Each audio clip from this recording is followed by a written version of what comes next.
there, everyone. Welcome to Blue Jackets. It's a fun Blue Jackets themed podcast.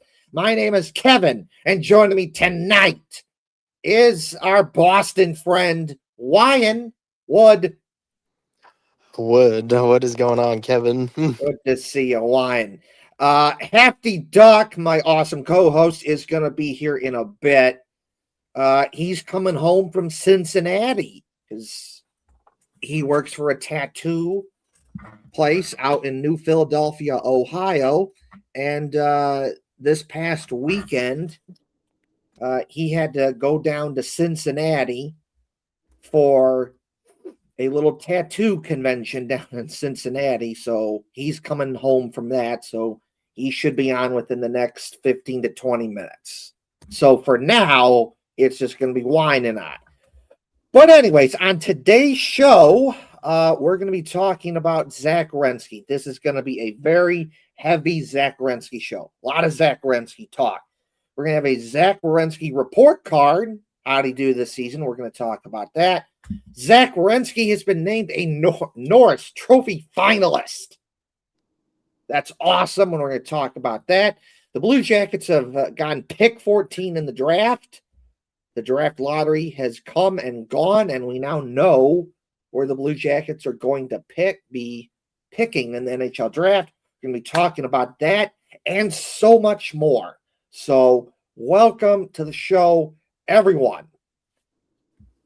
So before we get going here, as always, don't forget to like, share, and subscribe to the YouTube channel. That'd be greatly appreciated.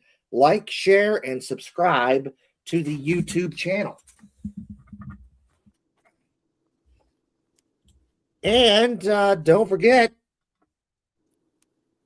to check out Union Blue Soldiers. Check out Union Blue Soldiers. Check out Union Blue Soldiers. Follow Union Blue Soldiers on all social media platforms. It's a fun Blue Jackets themed fan group that I run. We do a lot of fun stuff like marches to cheer on the Blue Jackets and so much more. So check out Union Blue Soldiers. Check out Union Blue Soldiers. Do it. That's right. Do it. So, of course, we have our Boston Bruins friend here, Wyan. So, the Bruins season has come and gone. They got knocked out by the Buffalo Sabres in 6 games in round 1. But Wyan, some time has gone. You probably have some time to think about it. How do you look back at the season that the Bruins just had? Yeah, it was certainly an unexpected season from start to finish. Most people, myself included, didn't even have them making the playoffs. But they overperformed expectations. They got 100 points with a new head coach, and they got their way into a wild card spot in the Eastern Conference where, yes, they were sadly eliminated by the Buffalo Sabres in 6 games.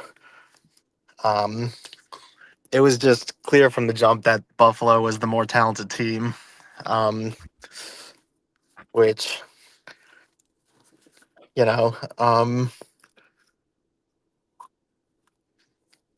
yeah, like, although to be fair, I don't think many people had Buffalo winning the division this year either.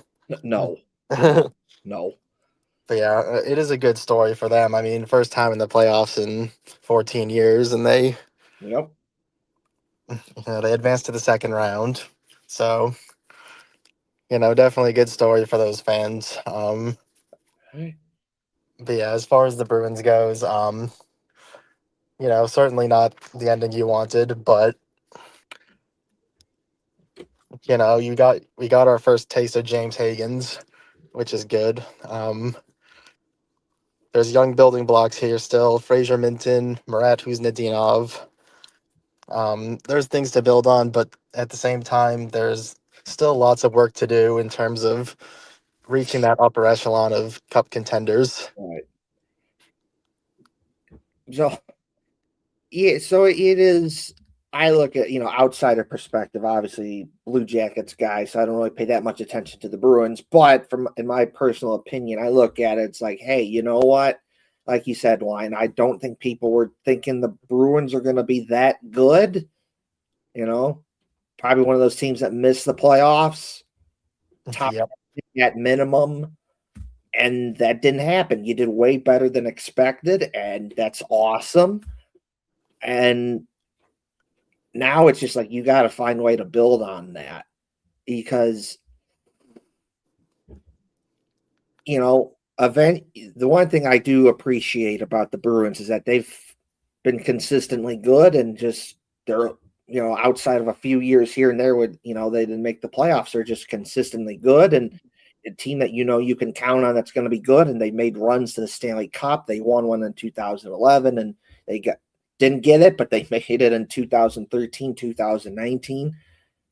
And that's, you can admire that what they found a way to just be consistently good. And now it's like, well, can you build on that? Because how long can you keep doing this? Because eventually the magic runs out and you are going to have to rebuild in some way, shape, or form. It's just, when does that happen? So I've just always, wondered that. So what's next for the Bruins? Wine? How do they build on this? Like, how do they build on this? And at what point do they get to where eventually they're going to have to do a rebuild? Yeah, so it has been a pretty remarkable run for them the last at least 15 years, I would say. I mean, it's rare that they miss the playoffs more than once in a row. Um, but yeah, as far as building on this season and future seasons, at the end of the day, you have to get more talent and speed into the lineup. That's where you're lacking a lot in terms of generating offense and getting those goals when it matters. Yeah, it's really, if you look at the roster, it's really just David Pastrnak. I mean, as far as forwards go, Morgan Geekie can vary some pucks, but I wouldn't consider him a star forward by any means. So if you want to build on this core, I think you have to go out and get a star forward. In particular, a number one center would be definitely needed. Yeah. So, is it realistic to expect Morgan Geekie to do what he did this season, or is that just a once in a lifetime thing? Well, I mean, he had 30 something goals last year, so I mean, I don't think it's necessarily a fluke per se, but then again, a lot of that production does come from David Pastrnak, and if he were to be bumped down the lineup, like say they brought in like a Jason Robertson or something, just as an example. Yeah. Yeah, I don't know how much he would produce without David Pastrnak feeding him pucks. But I think the contract they signed him to is good. So when do you think that eventually this magic runs out? Because I mean, heck, it even happened to Detroit. They're consistently good and they won Stanley Cups and they made the playoffs for 25 years, and eventually it just ran out, and now they're at a place where it's now 10 years where they haven't made the playoffs. So it's like, if you had to take a guess, when do you think it eventually gets to that point for the Bruins? Yeah, I think it runs out when David Pastrnak and Charlie McAvoy age out. I think that's a clear sign that they're just going to have to commit to a rebuild at that point, because you're not going to get another Pastrnak or McAvoy by consistently making the playoffs every year. Yeah. A So, What up? Give me 1 minute. so that's good. All right. So, well, now that Hefty Duck is here, we're going to really start our real Zach Werensky part of the show. You're just going to ask some Bruins questions to Wyan. So, Zach Werensky has been named a Norris Trophy finalist for the second year in a row, which is awesome. He should have won it last year, but fine. They gave it to Cal McCarr. Okay, whatever. Even though he plays with like Nathan McKinnon. Okay. Like you're still a really good player, Cal McCarr, but some of the stuff you're able to do is because, well, you play with Nathan McKinnon. So let's just be honest there. So let's just be honest there. So, and this isn't to say that Zach Werenski doesn't play with good players. He does too, but not Nathan McKinnon level. So, like that does make a difference. So, and my opinion, Zach Werenski should win the Norris Trophy this season, like he should have done it last season. But that's besides the point. But when you had last season, you played really good. You did way better than expected. You weren't thinking Zach Werenski was going to be that good. And then he continues that momentum into this season and basically has a just about similar season as he did last season and plays really good and continues that momentum. Now it's gone to the point to where everyone sees Zach Werenski like, oh, Zach Werenski, he's an awesome player. The Blue Jackets have a good one there. And now it's getting to the point to where I see it not just from the Columbus media that is saying that he should win it. It's everyone in the hockey world, including the national media, is saying, oh, he should win it. John Butchergross and a whole bunch of other people are saying, yeah, Zach Werenski should win the Norris Trophy. Because another point I'd like to throw out there is this. If you took Cal McCarr away from Colorado, would it hurt them? Yes, they would not be as good. However, though, they'd still be really good because that's what Colorado is. They're really good. If you took Dahlin away from the Sabres, it would hurt them. Knowing what we know now about the Sabres, I still think they'd still be good.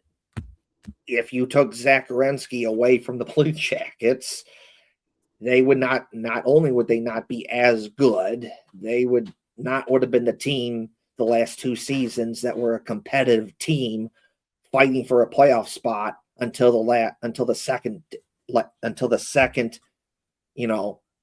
before the last day of the season.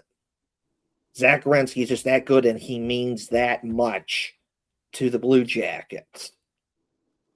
Now, back when the Blue Jackets were good, making the playoffs 4 years in a row and winning 16 games in a row and beating Tampa Bay and Toronto in the playoffs, they didn't necessarily need Zach Werenski as much because they had other real good players. But now, Zach Werenski is just that important to the Blue Jackets, and he should be the guy that wins it. And it's not only people in the Columbus media that are saying it now, it's people from all over the hockey world in the national media, and John Butchergross and so many other people that are saying that Zach Werenski should win the Norris Trophy.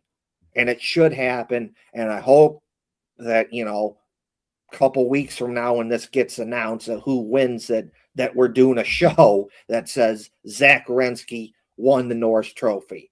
And that's all I got to say about that. So we'll get Hefty Duck in here.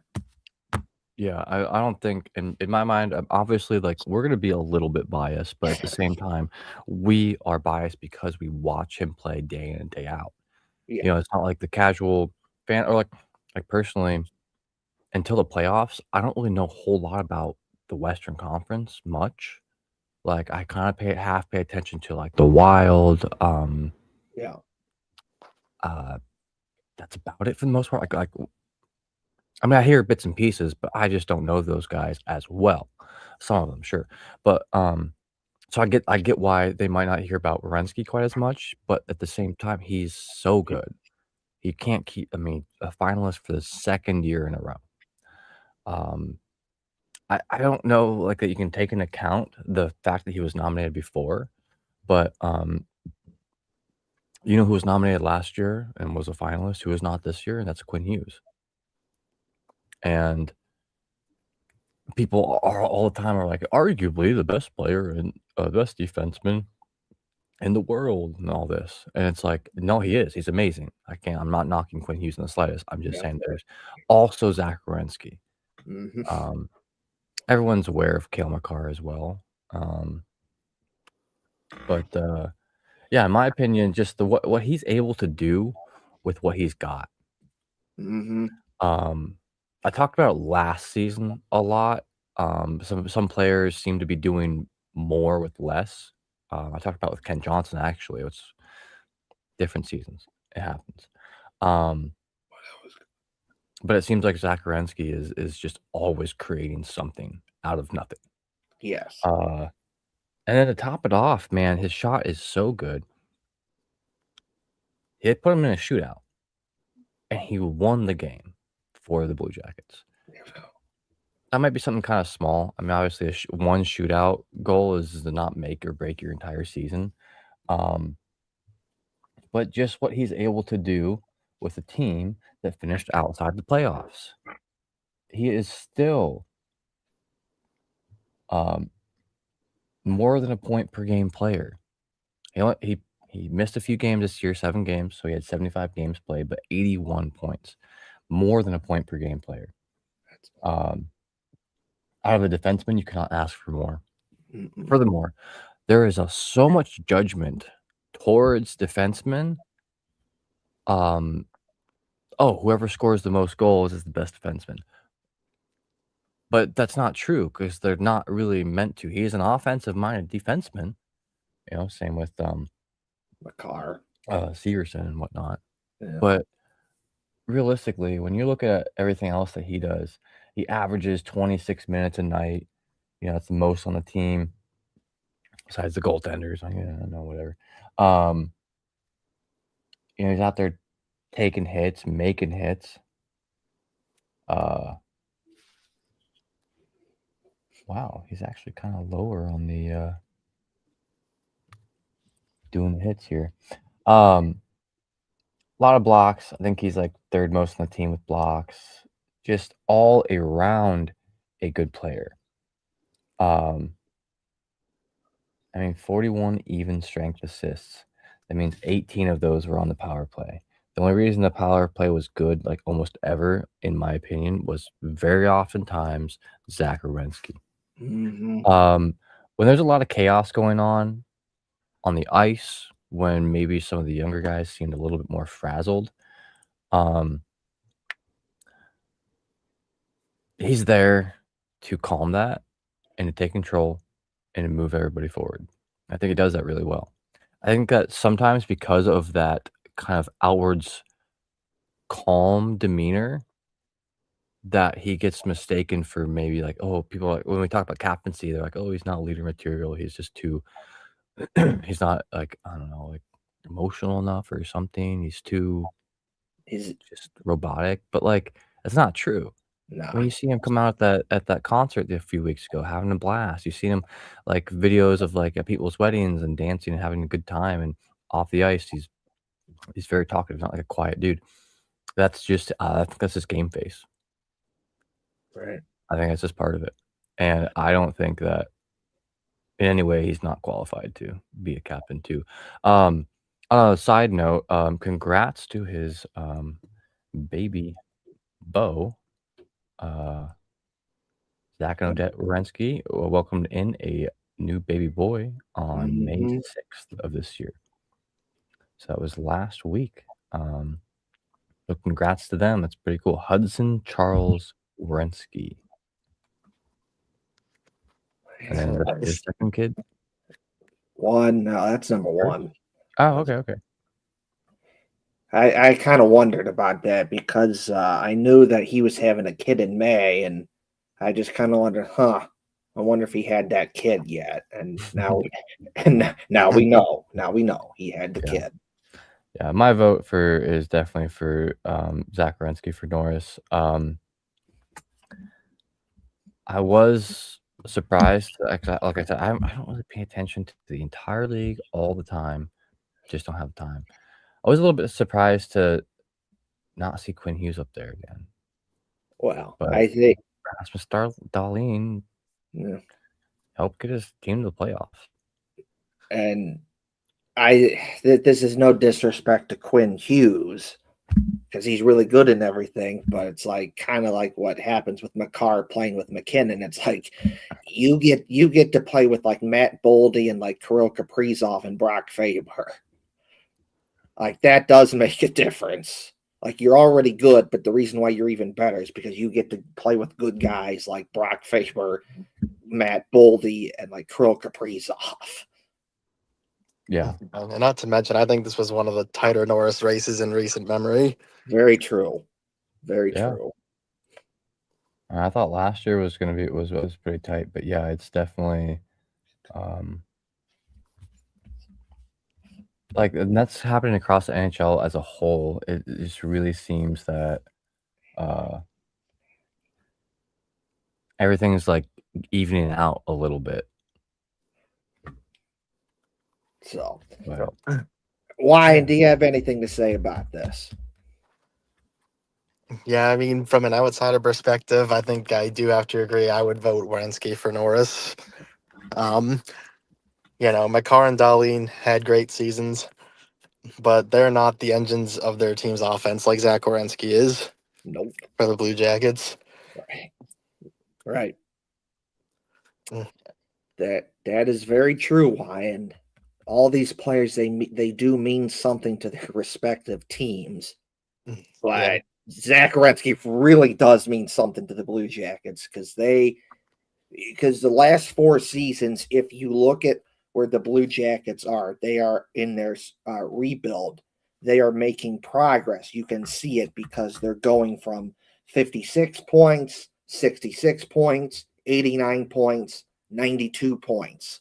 You can see that progression of where they're getting better. And Zach Werenski has a lot to do with that. Take Zach Werenski away, and that really doesn't happen. Yeah, he was the MVP of the team by far. why am I in the wrong year? No. Why was Evan Bouchard not nominated? Again, Doesn't play defense.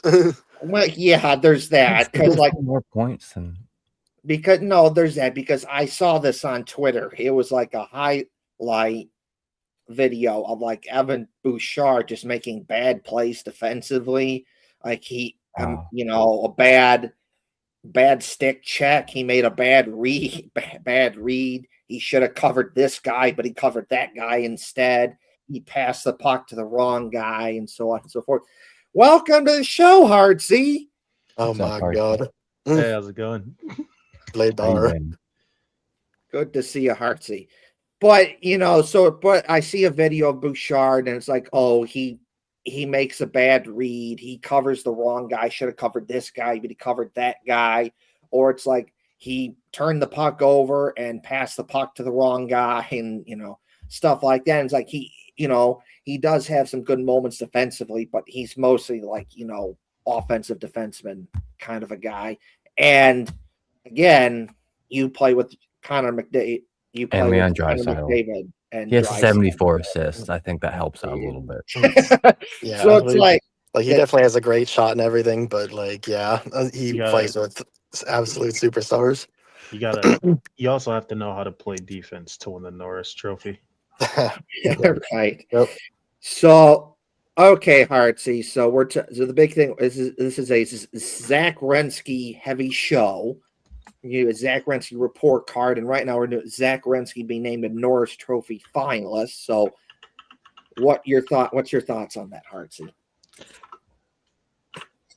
Yeah, I think he deserves it. I feel like he's in the conversation every year, and it just goes to whoever the bigger name is. So I honestly think the Norris Trophy is just popularity contest city. So, but if there was anyone to win it, it would be him. I feel like he carries that team on his back every year. So if there's anyone who should win it, it should be him. Yeah, that's a good point. I feel like that's true for like the Hart Trophy and stuff too. Yeah. Popularity contest. So is every award in the league. And your team's got to make the playoffs to get for the awards. Like, no, I don't. And dude, I hate that argument so much. I don't believe in that. If the guy has a good season, he has a good season. Like that should matter. If you have a good season and you help your team get in the playoffs, okay, fine. But regardless if you make the playoffs or not, you have a good season. You have a good It season. shouldn't disqualify you if your team misses the playoffs. Dude, Right, you want to know a right. crazy stat? Out of all of the top 10 defensemen points wise in the NHL,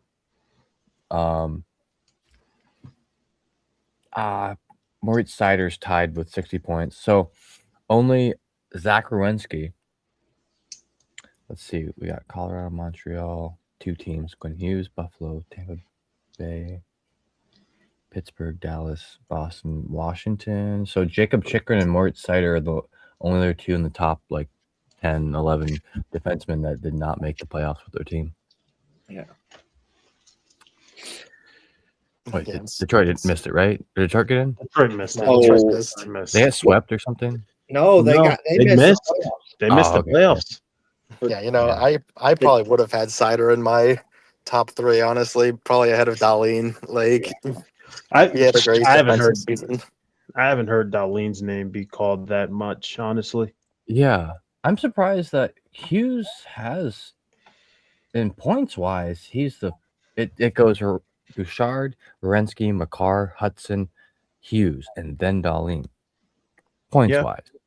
But we have to also consider who they are for their team, and I think It is a bit strange for sure. they say top defenseman, so it's like, what are the actual criteria?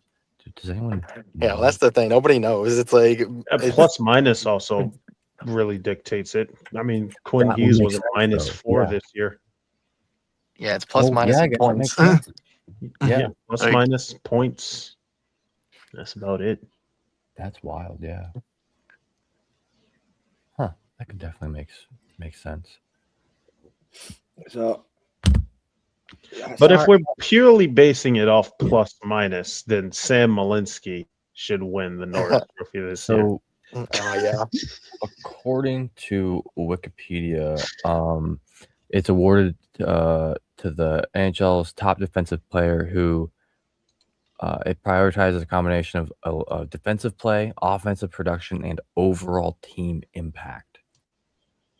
And I mean, Zach Werenski is the Blue Jackets.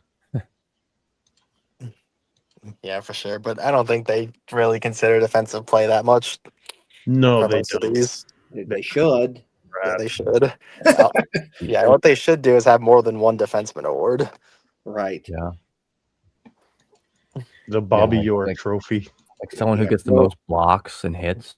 Bobby Orr and Nick compared to Lidstrom trophy. someone who gets the most The points. Nick Lidstrom Award kind of sounds pretty damn cool. Yeah. If it comes down to it, Nick Lidstrom Award, Bobby Orr Award, and I don't know. You could probably just keep the Norris. I mean, I don't know. Yeah, you can keep the Norris around.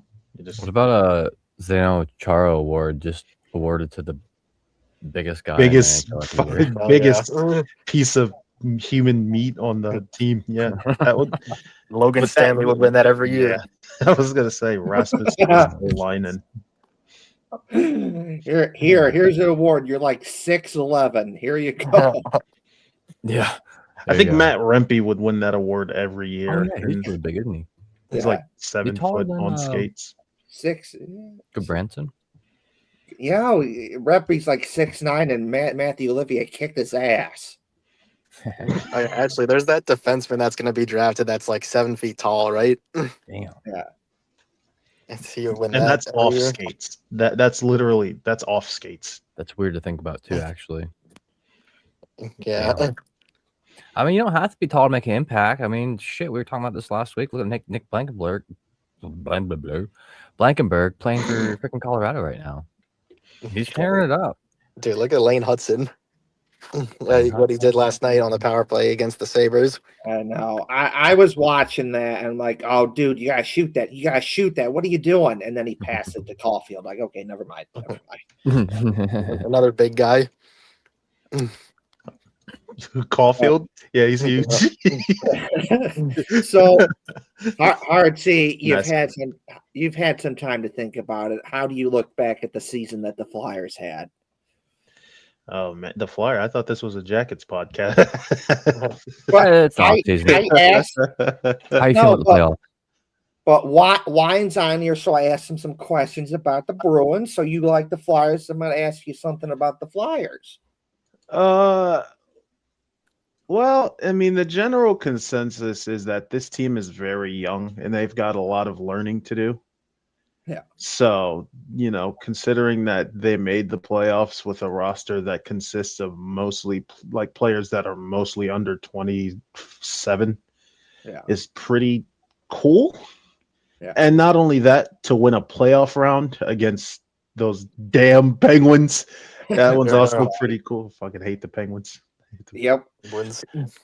Yeah, but that was nice. It was a good season. I mean, it had its ups and downs, just like every team has. Unless you're Colorado, then everything is up for you. Yeah. But a young team that has a lot of learning to do. I think Porter Martone was a fantastic addition. All the kids showed up. It was basically a daycare that whole time. There were so many rookies that made their debut this year, and they impressed me. They impressed me a lot. Dan Vladar impressed me a lot for his first year. Trevor Zegras wasn't all too bad. I mean, the only real downside was that we just have the worst power play of all time, like the worst power play of all time. And I mean, the penalty kill somehow got worse. But that's the difference between Talkit hockey and Tortorella hockey, I guess. And considering the end of the season, I mean, you could have told me at the beginning of the year that, hey, the Flyers would get swept in round 2 of the playoffs by the Hurricanes. And the first thing I would say to you is, wait a minute, the Flyers make the playoffs this year? If you told me that by Olympic break, I would have called you a madman. But I'm proud of them. I'm really proud of them. And if I'm being honest, I kind of got a pretty up close look at them, considering I work at the arena. That's right, you do, and you're a chef. You get to cook some food for them. Yeah. Well, I don't even cook for them anymore. Well, I kind of do. Yeah. But it's basically it's not even cooking. It's just giving them snacks. That's all it is now. It's just giving them snacks. I made 30 buckets of popcorn for the Penguins in round 1. Poisoned. They should have gave them food poisoning on purpose. That's what I should have done. Oh yeah. But yeah, I will say Porter's gonna be a hell of a player. That guy's amazing. Yeah, but don't let that take away that Dan Vladar should win the Vezina this year. Yeah. Will he be a finalist? Probably not. They already announced the finalists. I don't even know who it is. Actually, I just know was he it's a not him. finalist? I don't remember if he was. If he's a finalist and he wins it, I'm running down Broad Street. So, but Hartsy, you went to 2 Flyers playoff games this season. How was that? Loud. Couldn't hear yourself think. Very loud, vocal, electric. It's going to be like that with most Philly sports teams. It should be like that with every playoff crowd, But it was loud. Everything had a reaction from the fans. If Sean Couturier did literally anything, the crowd would go, Coots, Coots. They told the ref that he sucks every time he made a call, whether that be for the Flyers or against the Flyers. Yeah. As you do. As you do, because all the refs suck. And they must be informed that they suck. And they must. Yes, you have to tell them every time that they suck. Right. What else happened? Oh, we said. What did we say? There was a "fuck you, Crosby" chant. Hell yeah! I'm not even lying. There was a "fuck you, Crosby" chant. That was pretty cool. Yeah. There was a "fuck Pittsburgh" chant, and I know that. I've gotta love it. Yeah. I hate the Penguins so much. Yeah. I hate the Penguins with a passion. But it was great. It was a great time. I had a bunch of alcohol. I drank a beer. What? I drank 3 beers. What? Great time, though. Great time. I have some Good. pictures, actually. I'll send them to you. Good. So that is good. That is great. And you know what, Hartsy, one thing I'll say this about the Flyers is that they said, you know what, when they said ignite the orange, they really meant that, and the fans followed through because that place was a sea of orange.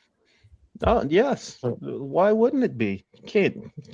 Come on, it's Orange Crush season. Well, it isn't anymore, but it's orange everywhere. If you're not wearing orange, then we consider you an enemy, Yeah. and that's just how it was for the And Gritty will find you in your sleep. Gritty will find you, and he will feed you to the wolves. Yeah. And throw you from the balcony. But He might just do that. I forgot. Not Gritty wolves. threw a whole ass penguin off the upper level. It was like a I saw that. That was It hilarious. was like a mannequin penguin, but it was a penguin, and he kicked the shit out of it. That was great. hilarious. He chased Yeah. Penguins fans around the arena. It was a great time.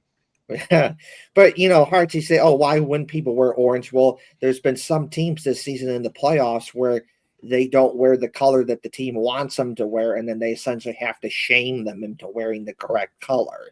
If you wore any type of yellow during that first round, you would get the business. Like you would get shunned and shamed, and we'd probably throw batteries at you because it's Philly, and they do that apparently. We do that apparently. Yeah. Yeah. Oh my goodness. Ugh. But it's only like that for Flyers games. It doesn't happen at Sixers games. Yeah. How do you let your place get taken over by Knicks fans, Hartsy? Next question.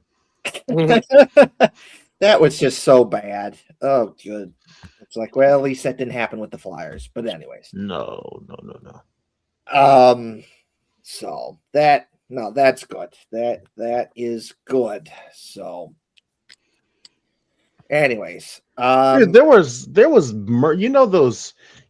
guys that sell like the fake hats and like, I got shirts and hats here. Get your Bruins hats for like $10, or get your jackets for $10. I got shirts and hats. Like they sell that fake shit outside the arena. Dude, they were Right. selling fake Knicks gear outside of the Philly home arena. This is Philadelphia, and they're selling Knicks gear. That's how bad it was. I saw it. I saw it with my two eyes because I was walking down the freaking. There's like a little hill next to like this little green field patch, and I swear there were people selling Knicks gear, and I was pissed. I'm walking with my coworker. I turned to him and I said, "You seeing this shit? You seeing this?" Like and I don't mean to expose him, but he's a Warriors fan, and he's like, "Yeah, I'd be pissed if I were a Sixers fan." Yeah. I am pissed. I'm getting angry just talking about it. We gotta stop talking about it. I'm getting angry. Okay, then, Hartsy. So other than Vladar, who do you think was like MVP for the Flyers? Oh, that's a good one. Because I don't think there was. I think Vladar was the man the whole year. No, not like. But if it came to like, I'd say maybe it's got to be Trevor Zegras. It's got to be Trevor Zegras. Trevor Zegras, even though it's his first year, he was pretty darn good. Trevor, I mean, he led them in playoff points. He had 2 goals. I mean, everyone was tied in goals. Everyone scored like 2 goals. So we really didn't have a leader in goals, but like Trevor Zegras was really good for us this year. You know who else didn't get a lot of talk about him? Owen Tippett. He played a full season. He played 81 games, and he put up some pretty well. I wouldn't say they're good numbers. I mean, I don't think we had no one on this team put up more than 70 points. But Owen Tippett was like a sneaky good player. And Christian Dvorak, he was sneaky good too. And I thought his contract, I don't know, when was that, around Olympics? Yeah. Right around Olympic break. Maybe. I thought it was a bit much, but then he shut me up real quick because he was pretty darn good this year. And although it's not going to get brought up if I say this, Matvey Michkov had a somewhat okay year. Yeah. Like, he took a dip in production, but he still put up 20 goals. Yeah. But don't say that to the Philly media people. Yeah, that's They under will- whipping boy Tuckett. Yeah, that's under Tockett and his butt buddy Paul Bissonnette here, who will crucify you if you say anything good about him. Oh god. So, all right, now we're gonna move on to the next part of the show, the Zach Werenski report card. I'll start off. So, Zach Werenski, like I said earlier on in the show, last season he played really good. He did way better. He did way better than expected. I don't think people are thinking that Zach Werenski would do that good. But yes, Woodwine. There you go. But I don't think people were thinking that Zach Werenski would do that good, but he did do that good. And then he followed that up by doing just about as good as he did last season and played really good. Zach Werenski is the type of guy that you want, gives you everything. You want offense, he's going to give you that. You want defense, you will get that from him. And block shots, he'll make smart defensive plays with a stick to break up plays. Power play, he's good. He's good on the penalty kill. Just everything that you could want from Zach Werenski. Awesome. Plays 20, 30 minutes a night like he's a horse, and it's nothing. It's nothing. He could probably play like 40 minutes a night. It'd be nothing to him because he's just that good. And like we said earlier on, he really means a lot to the Blue Jackets. The Blue Jackets would really not be where they are right now without Zach Werenski. They're not a team that is making improvements the last 4 seasons where you're going 66, where you're going 50, not 58 points, 66 points, 89 points, 92 points. They are not there without Zach Werenski. He's just that good. And now it's just like you just had 2 really good seasons. Now, how do you build on that? Like, what's next? That's what I want to know. And as this team does get better, guys like Adam Fantilli and Kirill Marchenko and a bunch of Denton Matejchuk and a bunch of other young guys that the Blue Jackets have that start to get better and really start to pop, that'll help make Zach Werenski better. And then he won't have to do as much. So overall, I really like what I saw from Zach Werenski. And this is going to be my grade for Zach Werenski this year. It is a 9 out of 10. And the only reason it's 9 out of 10 because look, it's a minor nitpick, but he missed some games. If he doesn't miss games, it's 10 out of 10. But he missed some games, so it's 9 out of 10. But even that is a minor nitpick. So overall, I really like what Zach Werenski did. Awesome season. Played really good for the Blue Jackets. And more likely than not, he's probably going to win the Norris Trophy.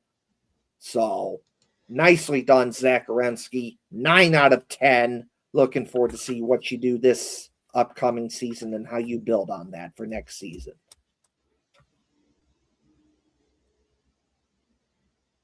Yeah, I don't know. I think that 9 out of 10 is pretty solid. I think I said this last year about Zach Werenski, and which is I give him 10 out of 10 if they made the playoffs. And realistically, that's obviously didn't happen. He's still a top player for the team, carrying the team at times, putting them on his back. But that's Kevin said it there too. You can't help it. Missing some games, it's gonna happen to almost everybody. Not everyone all the time, but still getting 81 points still +7 by the end of the season on a team that did not make the playoffs. Excuse me. And, realistic. I mean, last year he had 82 points. This season he has 81. That's so consistent. You know what you're getting game in and game out. For any game, I would say it's like a 10 out of 10 for the game. But for the season, like Kevin said, I have to go 9 out of 10. Just there was no shortage of great Zach Werenski moments this year. I'm just looking at his stats from last year. It's just amazing. Yeah, he finished second in the Bing. 7th for the Hart Memorial, I think. Yeah, 7th for the Hart. And what is that one? All-Star. Yeah. It's also being an All-Star. I wish we could factor in the Team USA play into this a little bit too. I feel like for that, he gets a 10 out of 10 for the Olympics. Yes. If we're going to judge that at all. Simply put, they won. Yeah. They won the championship. He had the final assist to win. You cannot. Yes. I mean, that's 10 out of 10 for me. Overall, pretty damn good season by Zach Werenski. He's the next Mr. Blue Jacket. He has to be. It's at the moment, yes, Captain Boone Jenner holds that title, but he just has to be, in my opinion. That's right. In order to, like I said, in order to improve next season, in order to get that 10 out of 10, the A++, simply, if the Blue Jackets make the playoffs, that automatically gives every person one more point. Every person on the team one more point. That's right. And were they to have made the playoffs, I would venture to give him like a 12 out of 10. Simply because how good he is for the team.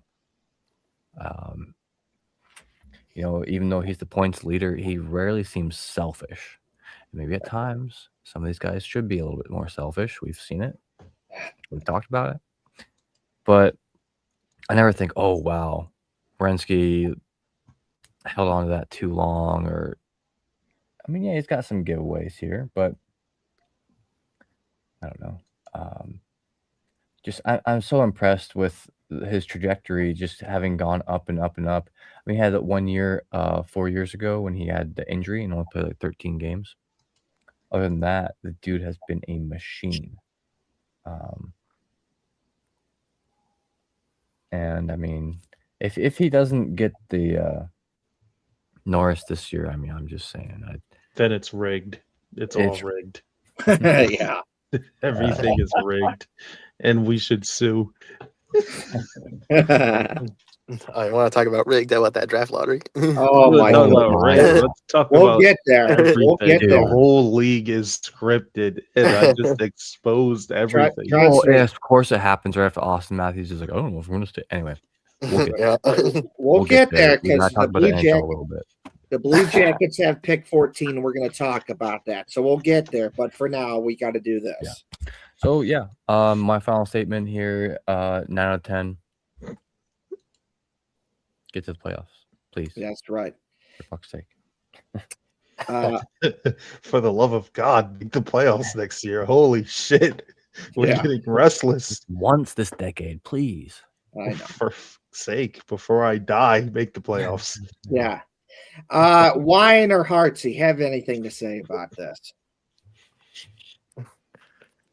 I can't really disagree. I think anywhere between 8.5 and 9.5 is a fair rating for Zach Werenski. Yeah. I would say the only real-ish criticism would be his production did kind of fall off towards the end of the season, but that was also a team-wide issue.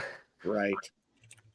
So it's hard to fault him, especially when he was the MVP of the team for so long. Right. Yeah. Right. That's very true. Very true, Wine. Anything to say here, Heartsy? Well, I see this guy like 4 times a year, and he is a pain in the ass to play against. 'Cause- but that should be a compliment. That's just how good. Yeah. That's just how great he is. Yeah. And if I really could, I really wish I could say more, but I really, other than him against the Flyers, I did not see much of him, other than the numbers, and the numbers aren't lying to me right now, unless I'm delusional and they say something else. Nope. He's just quite frankly the best player on the team. I mean, there's Yep. nothing else that can. There's nothing else. I don't think he needs to, prove himself to Jackets fans that how Nope. great he is. Nope. I hope he doesn't have to. Nope. And yeah, he was great at the Olympics. Yep. As a person that was cheering for Team Canada is saying that, but You live in the United States. What's your that's a topic for off the show. But yeah, he's great. He's probably the greatest defenseman in Jackets history. Mhm. Unless there's Yeah. another guy that I don't remember. No. I don't think it's even close. Yeah, I mean he's just a damn good hockey player. That's right. And I'm shocked he isn't throwing games on purpose because Michigan, and playing Oh, for God. Ohio, he's not throwing the games on purpose. What are we doing here? No. We don't here in Columbus. We don't. When it comes to the Blue Jackets, we don't care about that stupid Ohio State, Michigan nonsense that people let control their lives and get anti-Michigan hate and get blinded by that. Like we realize that we're able to, separate the disdain for Michigan because that has nothing to do with the Blue Jackets. And if anything, if you really wanted to say something, you'd say you should be, saying nice things about Michigan because they actually give the Blue Jackets good hockey players because Ohio State can't do that because Ohio State doesn't care about hockey. It's Michigan and other Big Ten schools that are giving the Blue Jackets good hockey players. You think there's actually people out there that like got upset when they drafted him when they said he played at Michigan? Like, do you think there's actually people that got upset about that? Not Zach Werensky, but I saw people upset when the Blue Jackets got Adam Fantilli because and you laugh at this, Hartsey. You laugh at this, but this is 100% true. I saw people on Twitter. It's a small group of people, albeit, but it happened, and they got upset because let's just be honest with themselves. They're basically Ohio State people that pay attention to the Blue Jackets like 1 or 2 games a year. Maybe they'll go to a game, maybe they'll watch a game, and then they're so anti-Michigan that they let it get in their way, and they get all pissy, like, the Blue Jackets got a Michigan guy, ew. And it's like, well, you know what? I need you to settle down, shut up, and put that Ohio State, Michigan nonsense, get rid of it, because understand that doesn't really matter when it comes to the Blue Jackets, but also accept it for what it is. And if you're so upset about it, here's what you do. Get on Ohio State's ass to be better at hockey so you can produce better hockey players so that they produce top players that get drafted high in the draft like Michigan does. And then if that happens, maybe one day Ohio State can get good hockey players from Ohio State like they've gotten from like Michigan and other schools. Oh, hell yeah. It just, just saying. And I will say this about Zach Werensky playing at the Olympics. It was awesome that he got to go and play at the Olympics for the USA hockey team. And this is also another moment where he really got to shine. He played really good. And people from the outside world who really don't pay attention to the Blue Jackets that much got to see what an awesome player Zach Werensky was. And his performance at the Olympics should just give him a little bump towards the Norris because people remember that sort of stuff. And like Hartsey said, Zach Werensky will always be the guy from now on that will be the guy that set up the game-winning goal to win the gold medal in the Olympics. He's the guy that made a good play along the boards to beat Nathan McKinnon to win the puck and quickly pass it quickly passed it over to Jack Hughes, who then shot and scored. So, yeah, that counts as well. So, Zach Werenski is also in American hockey history now, because 20 years from now, when people watch the highlights, they will see Zach Werenski setting up the play for the game-winning goal in the gold medal for the USA hockey team. So, Zach Werenski not only played good for Team USA in Hockey Olympics, but also awesome player for the Blue Jackets, and that was great to see. Yeah, one thing here he'll also be forever the person of is every single top defenseman that ever comes through the Blue Jackets now is going to be compared to him, because even like we still compare like Fantilli to Rick Nash. You know, that's the guy that we're looking at. Artemi Panarin. Those two are the highest point Oliver scoring Bjorkstrand. forwards. Shout out Bjork swag. Shout out Owen. You know, there's never been a single Blue Jackets player to ever hit 100 points. Actually, get over 87 points. 87 is the top. That's from Artemi Panarin 2018-19 season. Yeah. Werenski had 82, 5 points back from that. I mean, I'm just saying, man, if he had those 5 extra games, he could have had that. Yeah. And on the rest of the points leaders, like this is like per season one. Ray Whitney, Johnny Gaudreau, Marchenko, Nick Foligno, and Ryan Johansson. And I don't think any of these other guys were defensemen. Not a single one. Yeah. So it's just something you really can't argue with, in my opinion. But yeah, he'll be forever be the next guy that we compare all the upcoming defensemen to. So, all right then. So, anything else to say here? He needs to dig deep into his inner Luke Richardson and start fighting more. You don't need to be fighting. You don't need to do that. That's just enough. He doesn't shy away from it if it comes down to it. He'll do it. Yeah, he'll do it, but you don't need to do it. You know. That's why I think he's like still a good candidate for the captaincy. The captaincy is not open. I know. We'll see how the summer goes. All the Boone Jenner fans just turned off the show. I'm a huge Boone Jenner fan. He exemplifies the Blue Jackets to a T for me. All the way down to the name Captain Boone Jenner is C for Captain, B for Boone, J for Jenner, CBJ. You know, he fits the mold perfectly. Oh my God, CZW. CBJ. CZW. If he becomes captain, he becomes a whole wrestling promotion.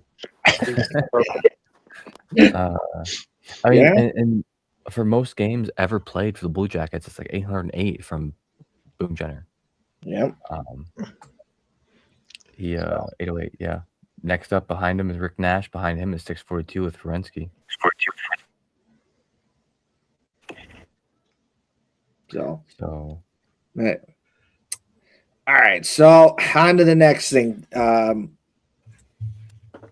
Blue Jackets have now learned where they're going to pick in the first round for this year's NHL draft, which is this upcoming June.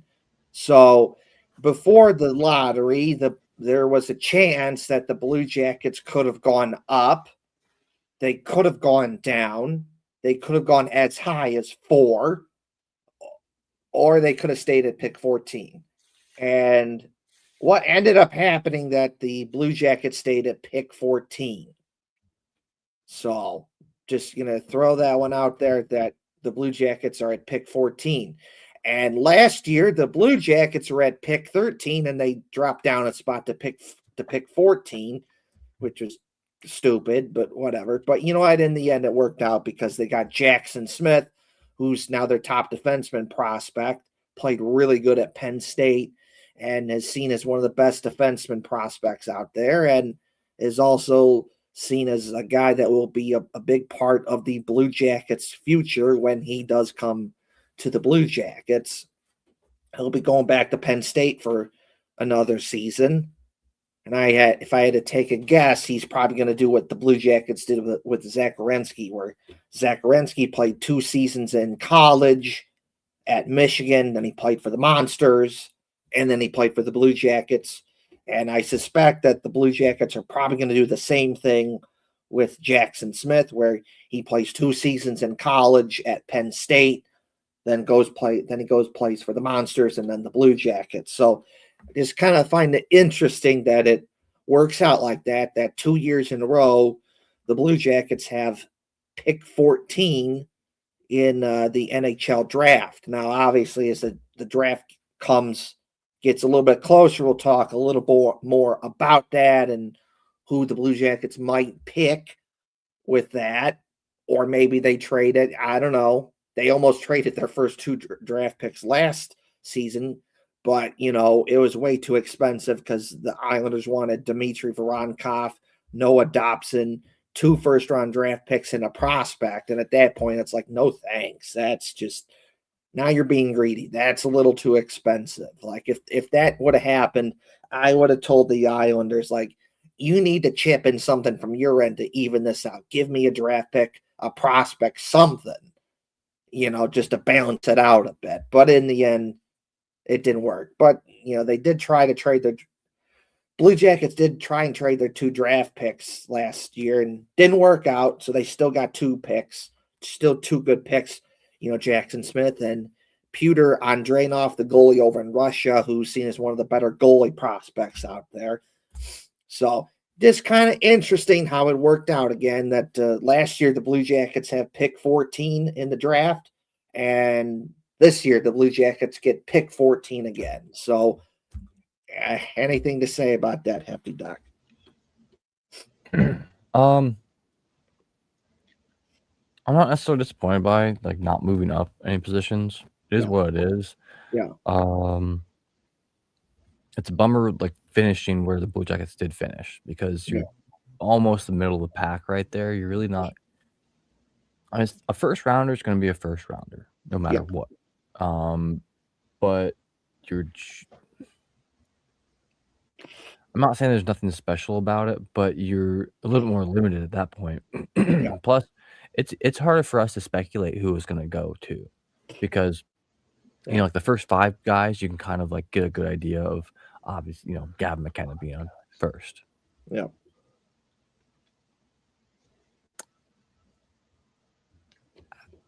I cannot believe Toronto got the first pick. I know, that's stupid. I was going to say, can you kick this to Wyan so we can see how? Let's kick this to Wyan so we can hear how happy he is about the Leafs getting the first overall pick. All right. So we'll Hefty Doc finish up your thoughts, and then we'll go to Wyan. So I honestly, any single other team. We can talk about this all you want. I mean, I believe there are so many independent actors in the room there that they cannot actually rig something. There's too many checks and balances for shit like this. There has to be. There's independent people. People from all other teams are in the room talking about this. But it seems rigged, especially when the news comes out about Austin Matthews being like, I don't know if I'm going to come. He said in a news conference or something like, I don't know if I'll be back next year to the Maple Leafs. And honestly, I think he should just move on too. Well, who cares if they get the first pick? I mean, he's not guaranteed to be starting next year. Yeah, he even said himself that them getting the first overall pick doesn't change anything for him. Right.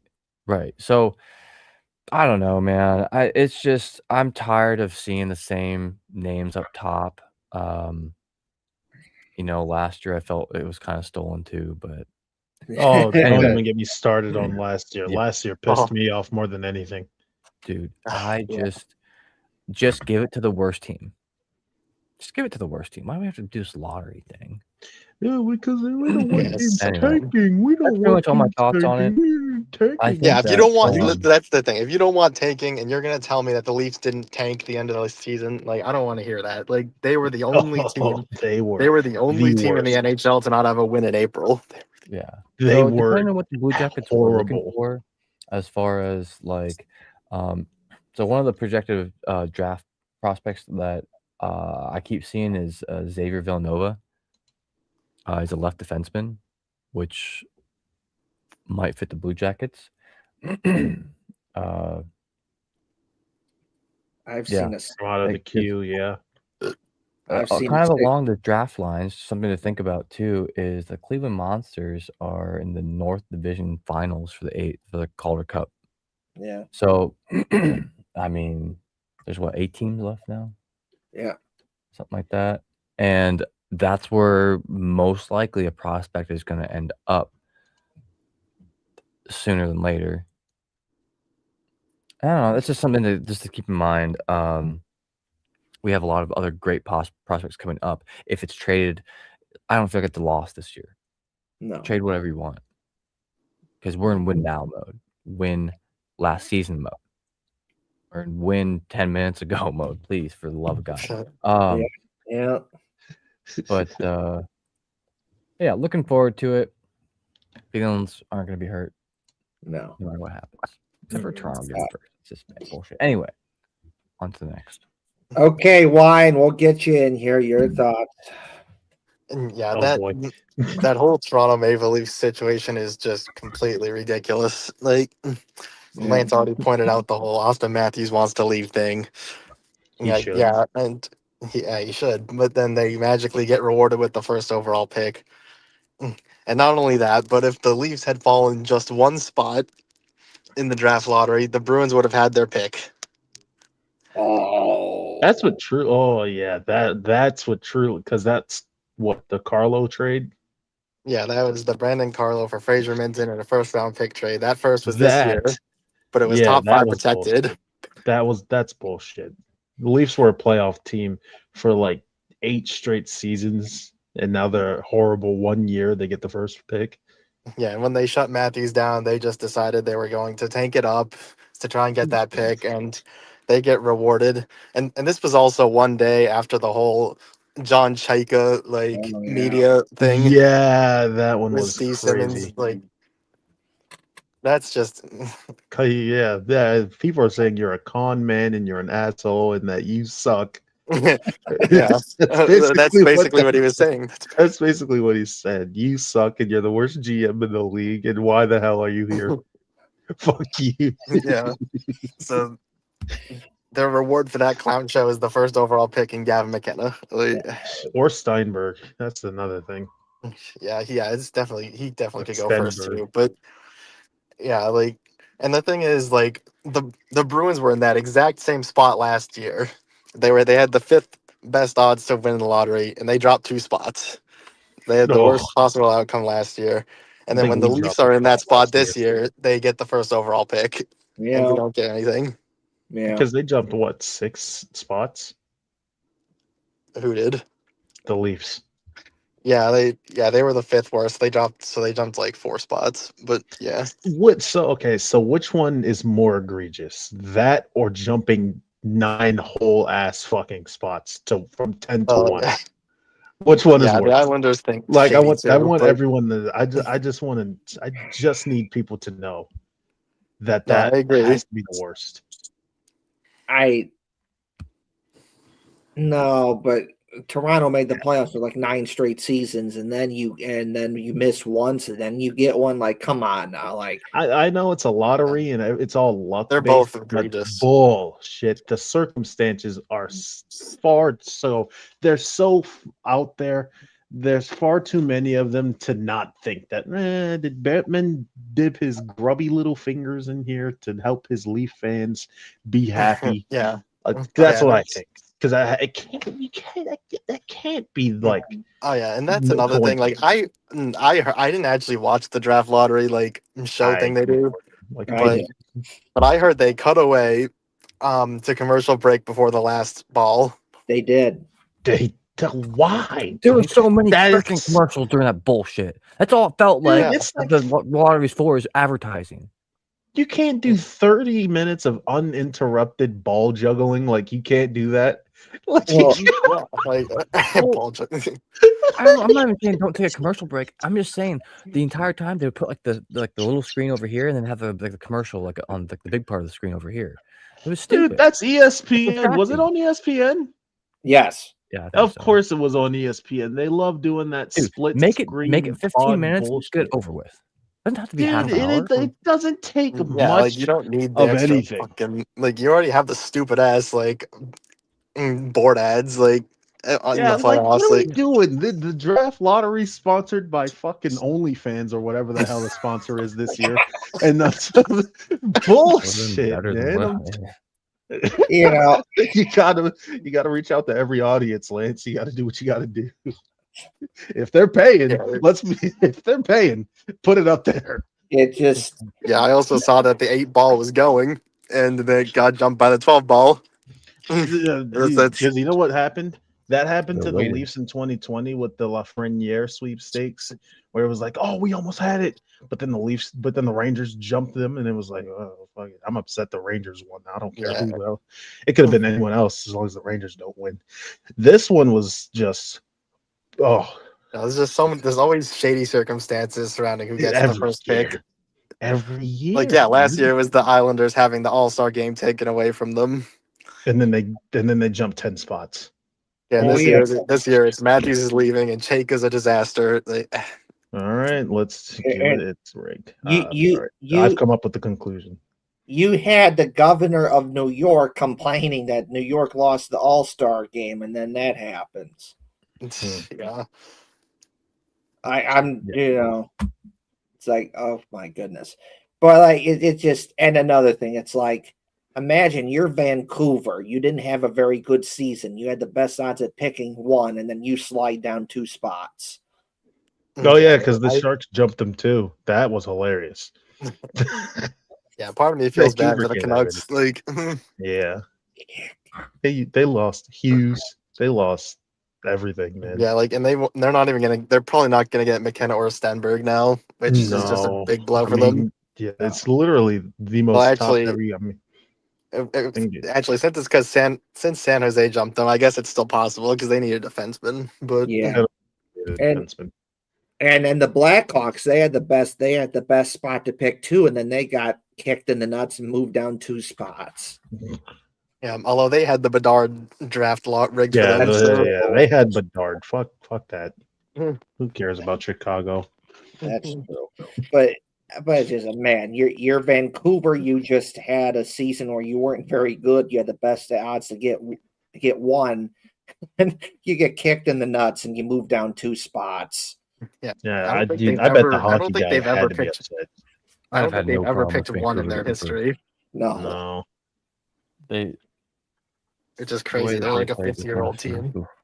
yeah, you got to feel bad at least a little bit. Yeah. It's just, Yeah. that is just Yeah, that's that's just how I feel about the draft lottery. Like the It's fact the rigged, Bruins dude. ended up with the worst possible outcome 2 years in a row. Like I'm supposed to believe this shit isn't rigged in some capacity. right. I mean, the Blue Jackets. So in 2023, they had the second best odds for pick number 1, and then best odds for pick number 2. And then all of a sudden they get bumped down to 3. And at that point in time, it's like, damn it. Because That was what draft was that? Was that Celestini? no, 2023. That was Bedard. Oh, was it Bedard? Yeah.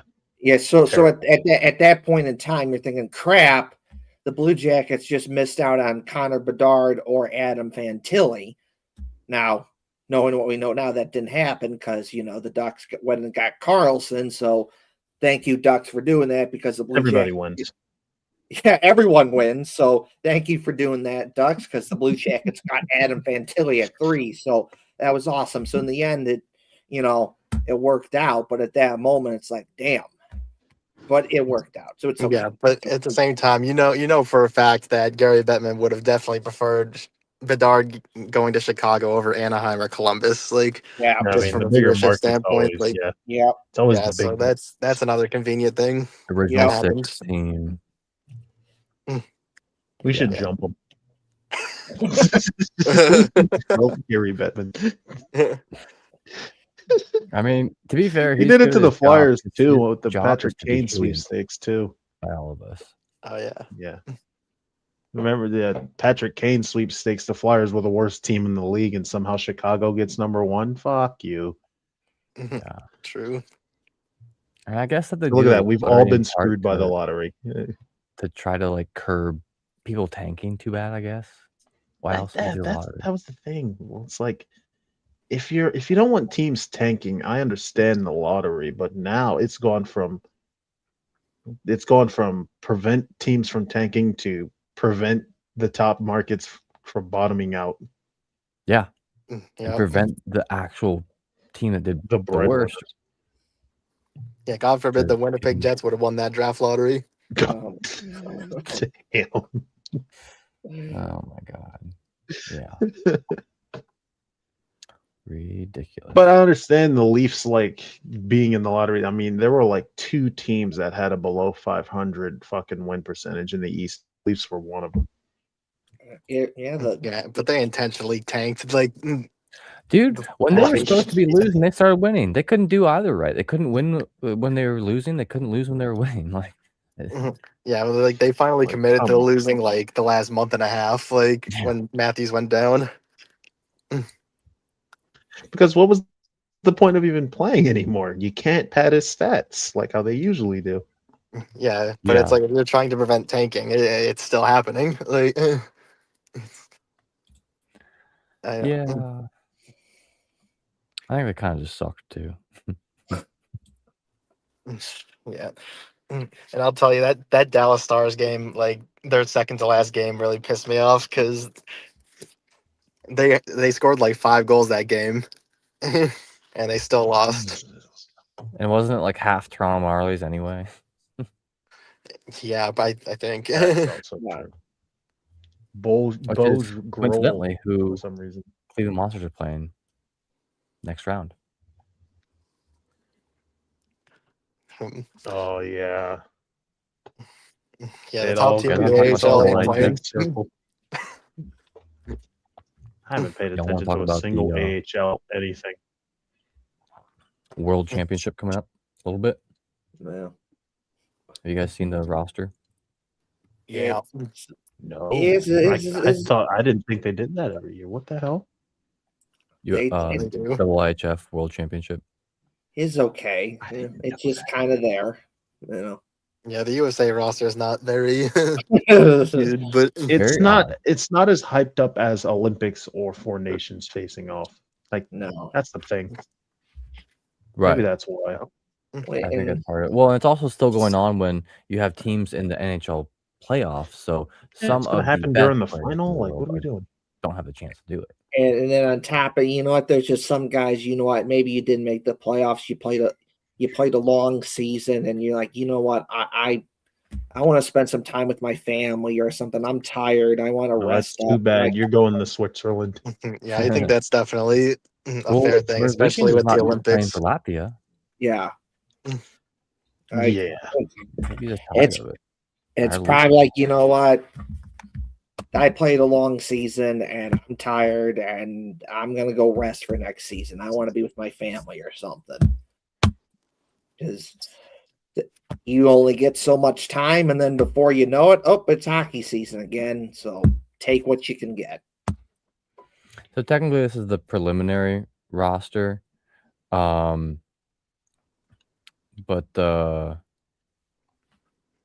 Okay, so the roster they had for the exhibition game that was today, they beat Germany 5-2, I think. Yeah. Is not necessarily the final lineup for Team USA. I'm just gonna run through the forwards real quick here. In the defense, this team: Oliver Moore, Tommy Novak, Ryan Leonard, Max Plant, James Higgins. I'm about to butcher so many fucking names. Isaac Howard, Alex Steves, Paul Cotter, Matthew Olivier, little boy right there, Riker Lee, Danny Nelson, Sam Lafferty.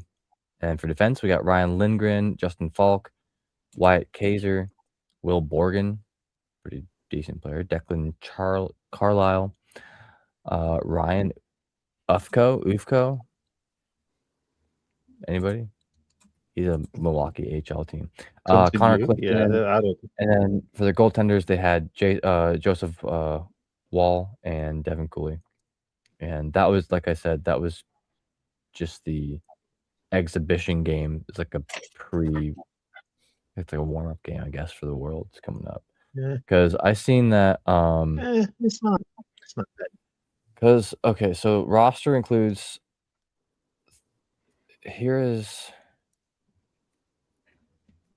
wait, where they don't just have a list? Okay, so supposedly the roster includes 13 first or second round NHL draft picks, including 7 first rounders in Matthew Tkachuk, James Higgins, Ryan Leonard, Matt Coronado, Oliver Moore, Riker Lee, and Isaac Howard.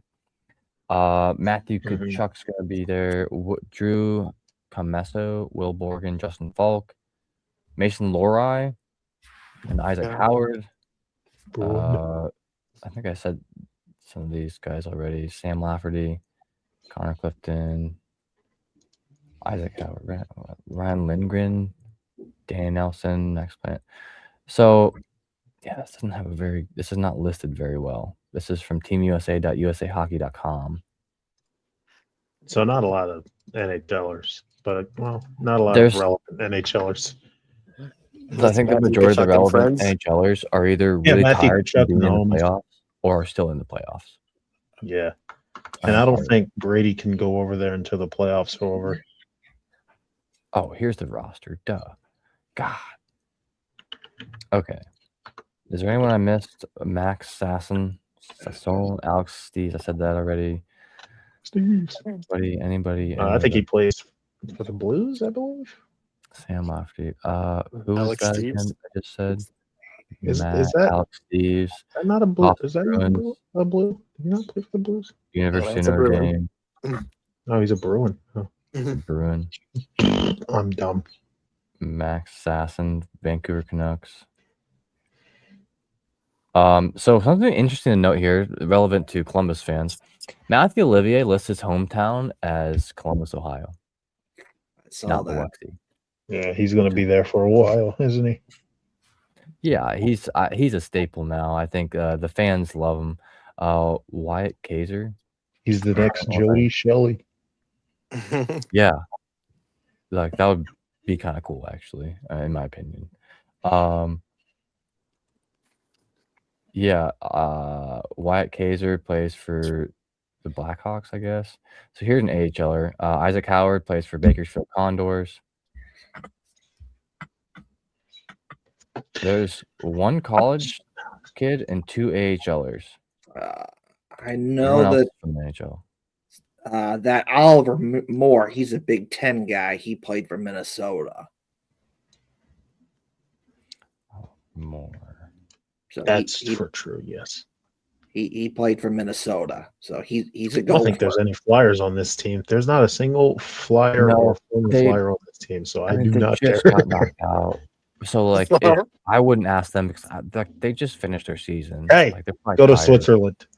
I don't want to go to Switzerland. Well, that's too damn bad. Go to Switzerland. Yeah. Who are we playing, Rammer? Sweden. Hey, damn right. no. Damn right, Switzerland. Oh, so Riker Lee In the men's worlds. isn't in the NHL yet either. So Anyway, I just wanted to like go over it a little bit. We'll probably talk about it a little bit after it starts. It starts Friday, the 15th. Team USA is going to be playing its first game against Switzerland, I believe, and it's going to be at 2:20 Eastern United States time. I'm not making it till then. It'll be 2 p.m. in the afternoon Eastern, or 2:20, something like that. Yeah, we'll talk about it more when it becomes more relevant, I guess.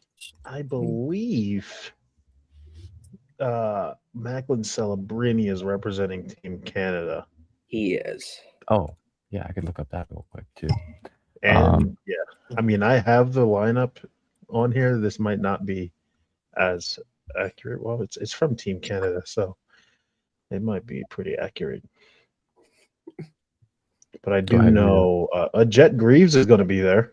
That's right. He's one of the goalies for Team Canada. That's right. Who else?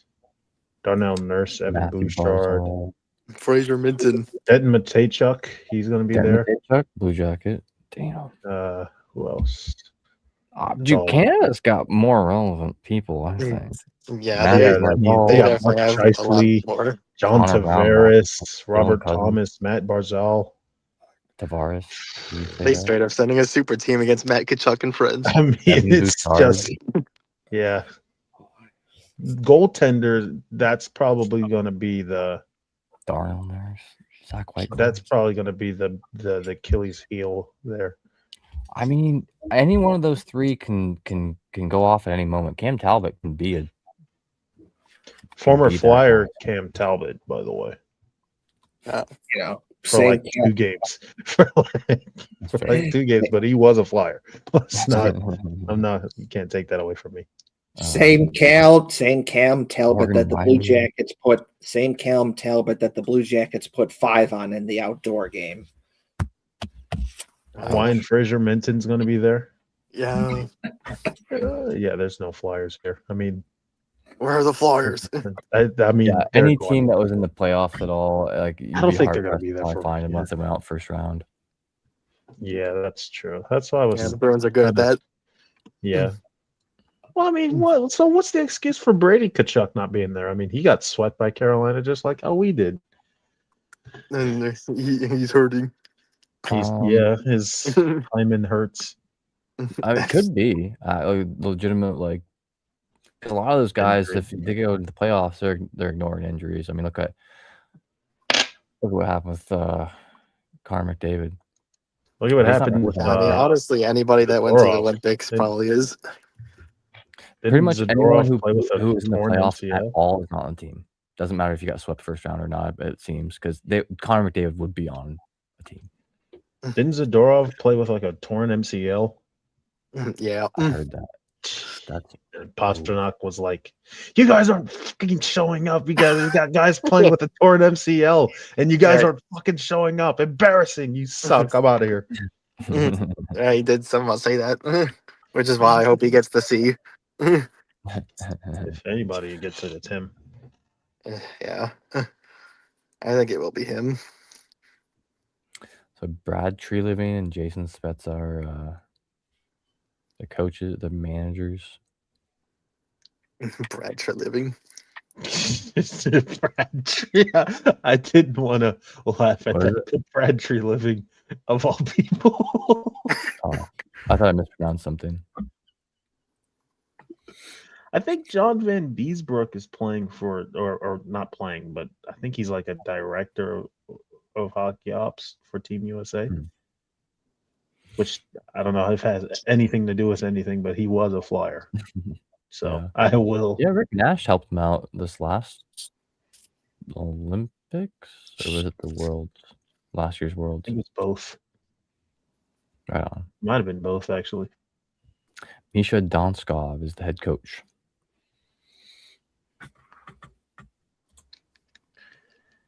Anyway, that's double IHF World Championship talk. Not as hype as Olympics or Right. Four Nations. Like I'll watch it because there'll be something to put on during the day. Yeah. Yeah, I'll I cheer for you normally too, don't, yes. but I might tune in because of James Hagen's. I don't know. Yeah, probably that. I am also tuning in because of James Hagen's. So, all right, this is next thing I like to talk about. This is kind of funny, but so Brian Giesenslaw is one of the TV guys for the Blue Jackets, and recently the Minnesota Golden Gophers men's hockey team announced their new coach, and when I saw him, he looked like Brian Giesenslaw, so I'm going to share that. It's just for shits and giggles. Bald. Like that. Holy My John eyes. Like it's not Brian Giesenslaw, but if you knew what Brian Giesenslaw looks like, it looks like Brian Giesenslaw. Mr. Clean. Like, Holy. This is Steve Austin right here. give him a hell yeah. You know what? He's probably probably a decent coach. We're just shitting on him because he's bald. I would so his name is Brett Larson, and you know what? I'd say if you get to be the coach at Minnesota, you're pretty good because they're historically good at He's gotta be hockey. good. Yeah, you got to be good. Like, because Minnesota's not taking scrubs. They're consistently good at hockey. They're a powerhouse, one of the big dogs in college hockey. Like, they only take the best. So I'm going to assume that he's a good hockey coach. So, like, if you're coaching at Minnesota, that means you're pretty good. That's just me, though. A big trend of bald hockey coaches recently. There's a lot of them now. Like a lot of them. Yeah, keep your fucking hair. I ain't got no fucking I hair. got it. We are terrible people. Poor guy. I hope he doesn't watch this. I'm We sure need there's no- better things to do. Yeah. I mean no harm. I admire your program, Minnesota. I wish that Ohio State cared about hockey like the Gophers do, but they don't because Ohio State's a football school. So I wish Ohio State was like Minnesota and had their hockey culture and actually cared about hockey because, but that's just, besides the point. Hefty Duck, do you have anything to say about this and why I think he looks like Brian Gieschenslaw?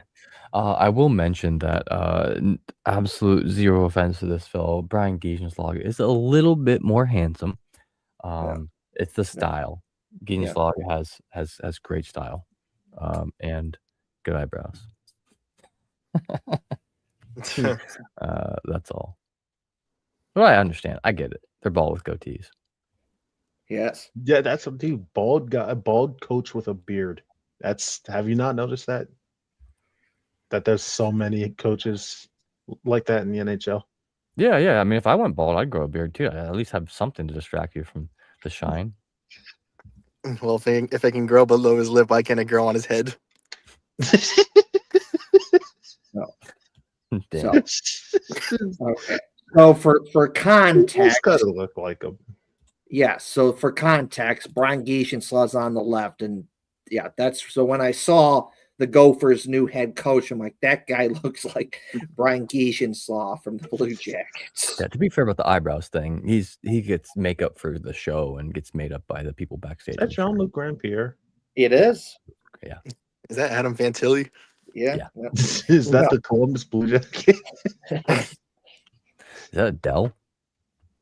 But so I think he has an iPad. He's Adele. So Heartsy, Jean-Luc Grandpierre does TV stuff Look for at the that Blue pink Jackets. tie on JLP. Damn, the hyphenator. I was gonna say he's got that shit on. He is. You gotta admire a good suit every once in a while. Yeah. Sometimes a suit wears the man. He's wearing that suit though. Yeah. He's putting on for all the homies. I love off-season podcast. Thanks everyone for joining us today. I really appreciate all of you, whether That's you're right. listening or watching.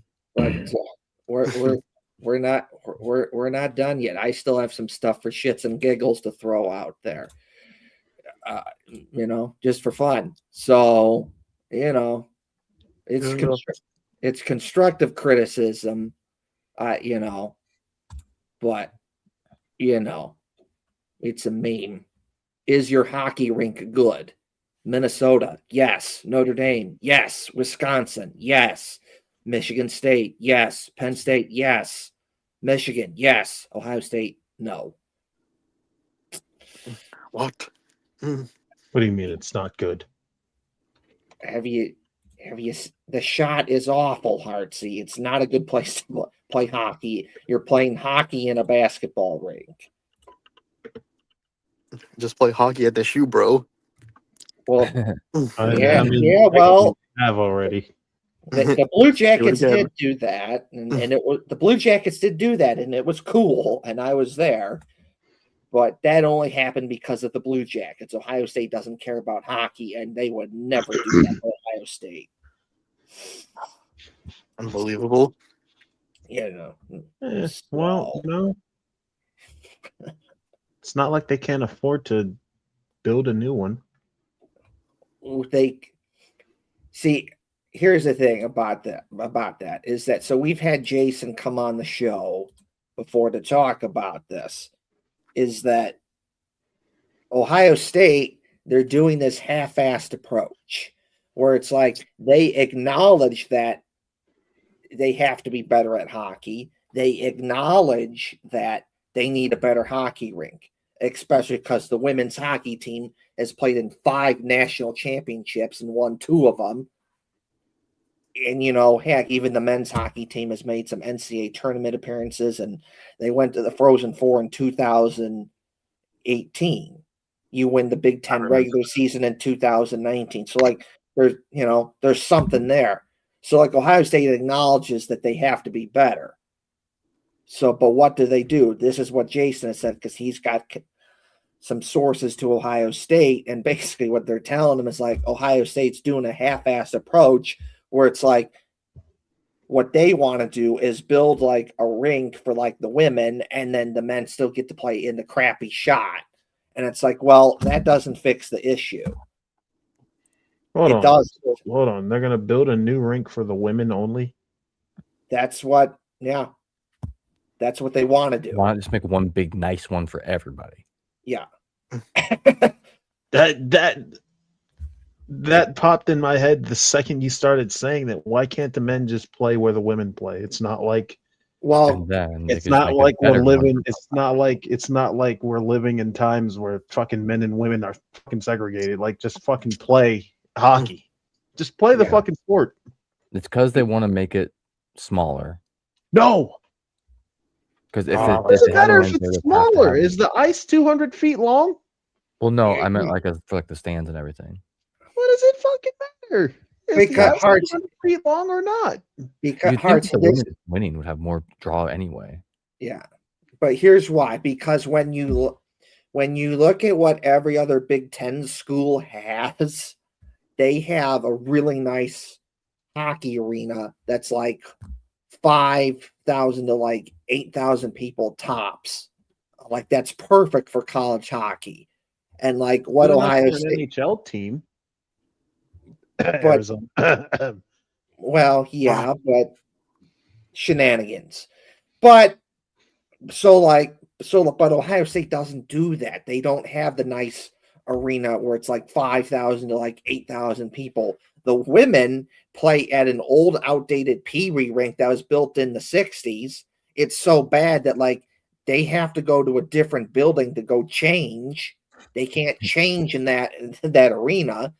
They lay rubber down so they can walk the whole way down the skates. Yeah, that's bad. It's bad. And then on top of that, Ohio State says, we want to do more coverage for the women there, but the internet there is so god awful because it's an old, outdated building from the 60s that you really can't do anything in there. So there's that. And then the men, the shot is god awful. And it's a basketball rink, much like how when the Islanders had to play where the Brooklyn Nets play, that's what Ohio State hockey is doing. You're playing in a rink that's a basketball rink that's not made for hockey. And I've been there for 3 games. The game itself is fun, but sitting there is god awful because the sight lines are not made for hockey. It's made for basketball. So here's what you need to do. Here's what needs to be done. I got a 5-step plan for everything, right? Here's what you got to do. All you got to do is just take out those shitty old seats, get new ones, and then fucking move the Jumbotron. You can't do that? Yeah, tell Jonathan Jacobs that. Yeah. Get some new seats. It doesn't cost much to get new seats. Well, Ohio, because again, Ohio State has a football-only mindset. If you're not football, start taking some of the budget out of the football program and put some of it into the hockey program. They have plenty, and they're always going to have plenty. Yeah, spread the love a little bit, or just fold the hockey program at this point. Whatever. Yeah, because if you're not going to put in the effort, then what are you doing here? I see some people like, oh, Jacob Dobesh, oh, he went to Ohio State, he did good. It's like, yeah, that's cool, but that's like one guy that you can say something good about. Whereas if I can look at Michigan and I can say they had 4 guys on the U.S. Olympic hockey team. They had Quinn Hughes, they had Dylan Larkin, they had Kyle Connor, they had Zach Werensky. Minnesota had Brock Faber. Didn't Jack Hughes play at Michigan too? No, Quinn Hughes. I could have sworn Jack Hughes played at Michigan. Maybe I'm just He dumb. did not. I don't care. He's a devil. I don't care. Fuck the Devils. I don't care about him. Jack Hughes did not play at Michigan, but because his brothers went to Michigan, he wears Michigan stuff because of that. But Where the hell did Jack Hughes play before the NHL? I think that was the U.S. National Did he go to Development college? Program. Was no it college. U.S. development? Yes. Yeah, I think there's that. No college for Jack Hughes. But my point being, it's like you can't, but like Minnesota says, oh, we had Brock Faber. Michigan can say we had Quinn Hughes, we had Dylan Larkin, we had Zach Werensky, we had Kyle Connor. And Michigan consistently produces good talent. Boston College produces good talent. Minnesota, like they can do that. Right. Ohio State, they can't because they don't care about sport hockey. If you're not football, screw you. You don't matter. It's basically like they're asking all these other teams to try and be good with like $2 and a McDonald's coupon. It's like it's like okay, what but kind of coupon is it? You get free? Is it like it expired? Well, no, that's probably it too. It's like here's $2 in the coupon, but it expires in 2 days. Well, can I have like more resources or more money? Nope, screw you. No, here's another coupon. I got Burger King coupons. You can use them. I want a Wendy's Tomatonator instead. Go to Wendy's and get a thing of chili with it. I don't care. Fuck you. So it's like, no. So that's what it is about Ohio State, Hardsey. If you're not football, screw you. You don't matter. And you get stuck in an old, outdated building that's built in the 60s. And for the men's hockey, you play in a really crappy building, the shot that's meant for the basketball team. And it's a building that no one likes. Everyone hates going there for games. It's only good for concerts. And even then, it doesn't get picked for concerts. Nationwide Arena gets picked for concerts first. It's like no one likes it, but Ohio State's stuck with it. Because that's what happens when you try and stop the Blue Jackets from coming to Columbus. Years ago in the 90s, when Ohio State learned the news that the Blue Jackets were coming to Columbus, I don't understand why, but they had this weird just like hatred or like, oh, we can't let that happen. So you work with the state government of Ohio to try and stop the Blue Jackets from coming using taxpayer money. That didn't happen. And then you rush the shot to try and stop Nationwide Arena from happening, and it didn't work. Nationwide Arena got built, and what happens? 20 plus years later, you're screwed. You're stuck with a god-awful building that no one likes, and it's awful. And then you look at every other Big Ten school, and it's like, oh, again, but it's like Minnesota, awesome hockey rink. Notre Dame, awesome hockey rink. Wisconsin, awesome hockey rink. Michigan State, awesome hockey rink. Penn State, awesome hockey rink. Michigan, awesome hockey rink. Ohio State, ours suck. They're terrible. Old, outdated Pee-wee rink for the women, built in the 60s. And the shot, which is awful for the men. And, if we do something, like Jason has told us on the show, it's going to we're going to half-ass it and just build this like tiny like hockey rink for the women. And like, the men don't get to play there and you get stuck in the shot. It's like, well, that doesn't work. That doesn't work. If you're going to do this right. Be like every other Big Ten school and have one awesome hockey rink for both the men and the women. Terrible. That would help you be better, Ohio State. That would help you be better. Maybe you could actually get good guys to come.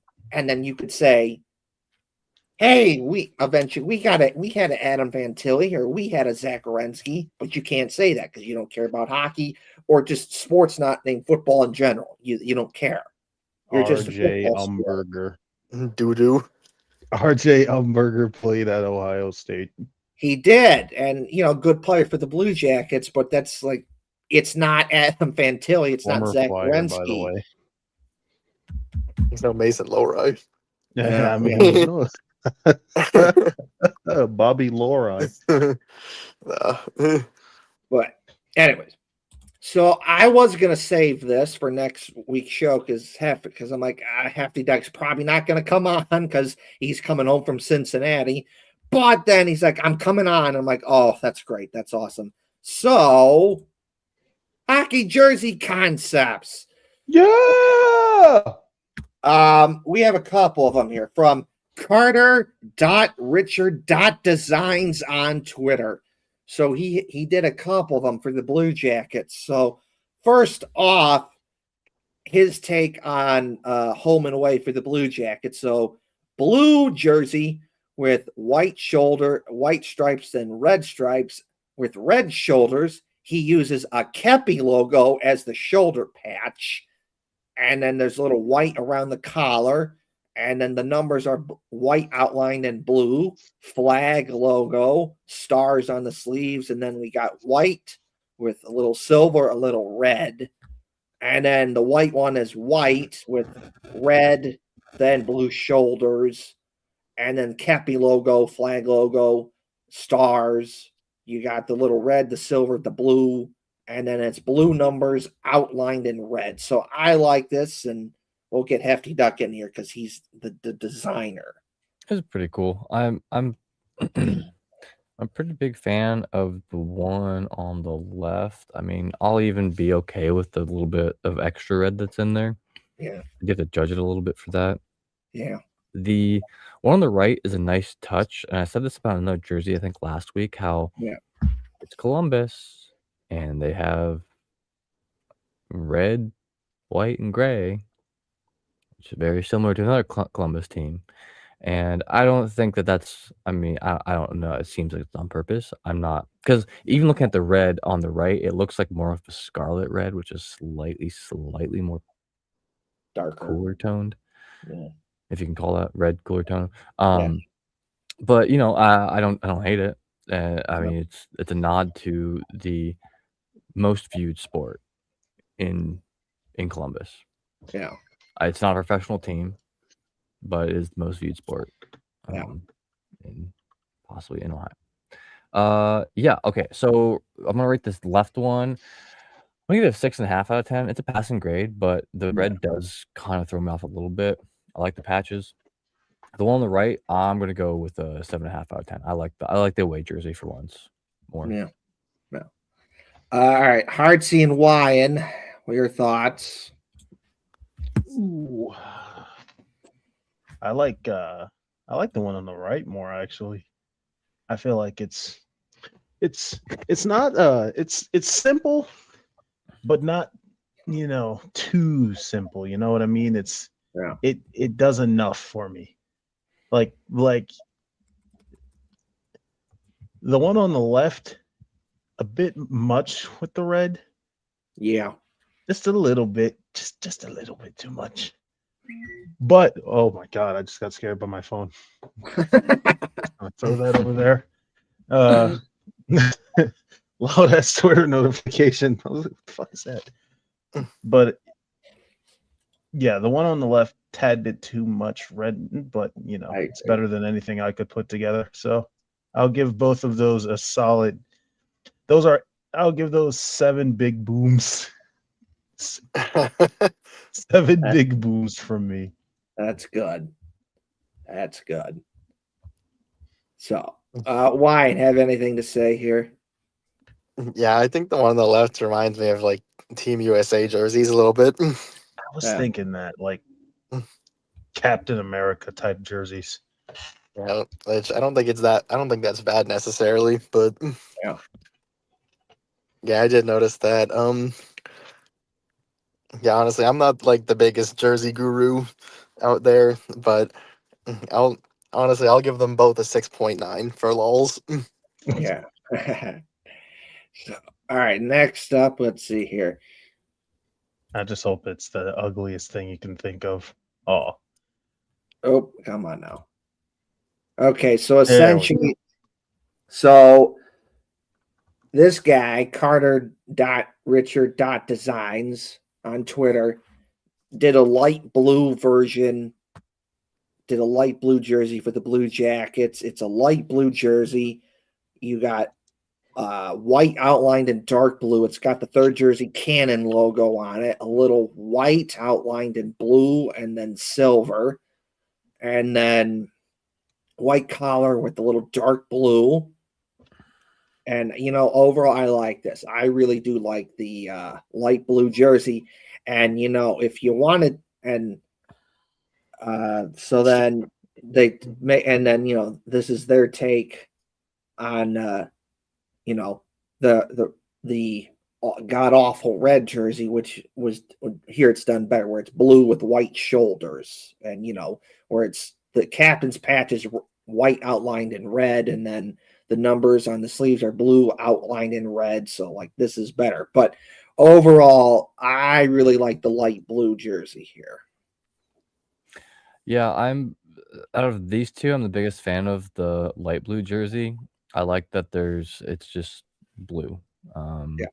Obviously white, but I totally understand why red is part of the Blue Jackets colors. It's the Ohio flag. It's part of the whole thing. It's part of the original logo. Straight up, the light blue one as a reverse retro, that to me is damn near a 9 out of 10. Add a kepi patch to the shoulder, or like the CBJ with the cross sticks in there, and that would be even sicker. Would 100% would buy. Now, the one on the right, as far as a reverse retro goes, it is much more palatable than that god awful red jersey that they have. Much better. yeah. But I'm never gonna be a fan of having a lime green mascot on a red, white, and blue jersey. I'm never Yeah. gonna be a fan of it. I'm sorry. I love Stinger.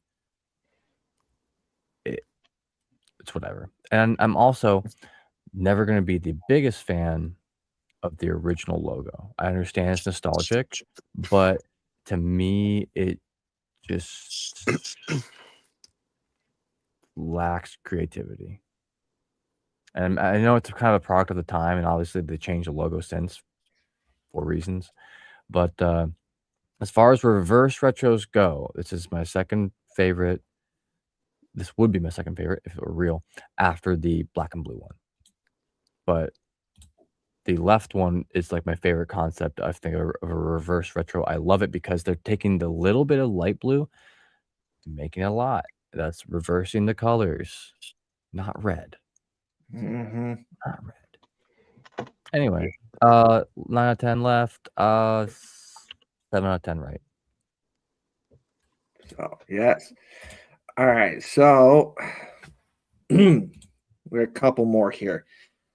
So this is a take on the third jersey. So the striping pattern is different compared to the normal third jersey, because see, I'm wearing the third jersey today. So there's a little comparison right there. It is a little different. But the big thing for me that's different about this jersey concept is normally the Blue Jackets have dark blue pants, and here he gave Z89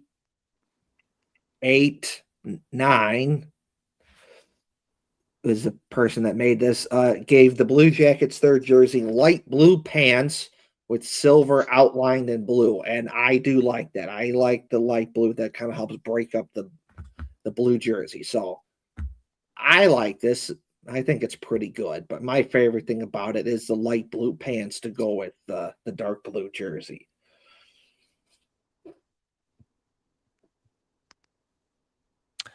Yeah, big fan of this. I mean, it's not too different from the third jersey that we already have. I feel like the extra like cream stripe around the elbows and waist is a little bit much. for me. No, also I get why they did the little tail thing in the bottom for the audio listeners. The bottom of the jersey doesn't just stop and like a whatever. It kind of like tapers in. Um, kind of like so you could tuck it in better or something. Yeah. I suppose. Obviously I don't hate this. It's so similar to the other one, but I'm gonna have to give it a 7.5 out of 10. I'd Yeah. probably wear it. I don't know that I would, since I already have a third jersey. I don't know that I'd go out of my way to buy a new one like this. Yeah. Yeah. And in fact, I think my third jersey is Foligno anyway. Which kind of tells you how like a little bit dated this is, but even still, I mean, they're concepts that, you know, I get it. There is. I know it's kind of hard to see, but there's like stars on the sleeve. Did they spell Foligno wrong? Oh yeah, they did. Yeah. Oh my God, they did spell Foligno did. wrong. Foglino. No, Brother. they did spell Foligno wrong. Oh man. Oh, boy. Yeah. Okay. Yeah, that should be FOLG. Yeah. I know. Who the hell is Foglino? That's my favorite Blue Jacket. My favorite Columbus Blue Jacket, Nike Foglino. Nike. Oh, God. I swear I'm not trying to write. I swear I'm not shitting on this jersey. It's just that is hilarious. But okay, but putting that off to the side. Do you have anything to say about this, Hartsey? You know what it reminds me of? It reminds me of like a Winter Classic jersey. Like if the Jackets Yes. had a Winter Classic, if the Jackets were ever, I don't know, at least play in a Winter Classic, I don't know where they'd host one at. But that's what this kind of reminds me of, kind of like a bit of a faux-back. Yes. That's what I think this is. Yeah. The blue pants, that's kind of what is reminding me of the whole Winter Classic thing. Yeah. I feel like nobody else could pull, and I don't think anybody else could pull off like that type of blue in their pants but the Jackets. Like nobody else could pull that. Florida couldn't pull that off if they wanted to. Yeah. Or like whoever the hell else wears baby blue. Not Utah couldn't pull that off either, or Seattle. I think only Columbus can pull off that shade of blue in the pants. But yes, if this were a Winter Classic jersey and they were playing against like Pittsburgh, I mean it's a good look. It does look good, other than the blatant misspelling of Foligno. I'm never gonna get over that. Never gonna get over that. I'm sorry, but I'm gonna give this one is I actually like this one. I actually like a lot. Yeah. Like I'd buy it if I had a Jackets jersey. Yeah. If it were available to buy. Yeah. I'd buy it. I'll give this one 7.1 big booms. Look at that. I'd probably go 7.5. That's pretty good. Yeah. Yeah. Anything else? You have anything to say about this wine? No, I mean, I think everything's been kind of covered. I mean, 7.5. All right, we got. Let's see. We'll do like 2 more here. Let's see. The fuck? Oh my God. Oh, I'm sorry. I'm so sorry. I'm ruining this show. Foglino. Dude, don't say Foglino. So, oh, that's the joke of the day, isn't it? Oh, well. Anyways, so here we have basically, it's like third jersey, light blue with chevrons on it, and it uses like outdoor game cannon logo. Dude, I want to like this so bad, but there's just something. There's just too much plain cloth below the cannon. Yeah. It's just a big empty space. maybe move the can down a little bit or put like an extra stripe in there. You know what would honestly I think make this a bit more cool for me? Yeah. If the cream color was gold, like Mm, how they have on the outdoor ones, the chevrons, but yeah. like the cream color just being like a slightly shiny gold. That'd be sick. Yeah. Because Yeah. when you look at the uniforms, they had the gold on the hats, so and gold buttons. Yeah. So, well, brass, but it's gold color. But that'd be sick. Overall, have the Blue Jackets is there someone with the number 88 on the team? No. Okay. I think I was that's just curious. an 8 for Werensky. Oh, you know what? That could be. It looked like a front and back. Yeah, you're probably right. I like the stars patches on the shoulder. That's kind of neat. Yeah. I'm gonna have to give this one a 6 out of 10. I wish I Ooh. could put it a little higher, but I wish the blues were reversed. I wish it was mostly dark blue with the light blue shoulder. Yeah. So, hard seeing wine. What you thinking here? This kind of reminds me of those old school baby blue Penguins jerseys. Yeah. You remember those? Yeah. Yeah. Yeah, I hate the Penguins anyway. Other than that, I mean, I feel like if it were more like if those, those three little Adidas looking lines Mm, and like those extra stripes, if they had gotten rid of that and it just, made that like a star, I'd have more love for it. It's not bad. Don't get me wrong, it's not bad. The colors and the way that it's put together is good. I yeah. like the cannon. Yeah. The naked cannon. That's what I've been calling that logo. The naked cannon. That I like that logo. I like the stars. But if they were like on the near the cuffs of the sleeves, yeah, like more towards the cuffs, then that would be perfect. Yeah, Mhm. that would be cool. I am going to give this one 8 big booms. Look at that. What you feeling here, wine?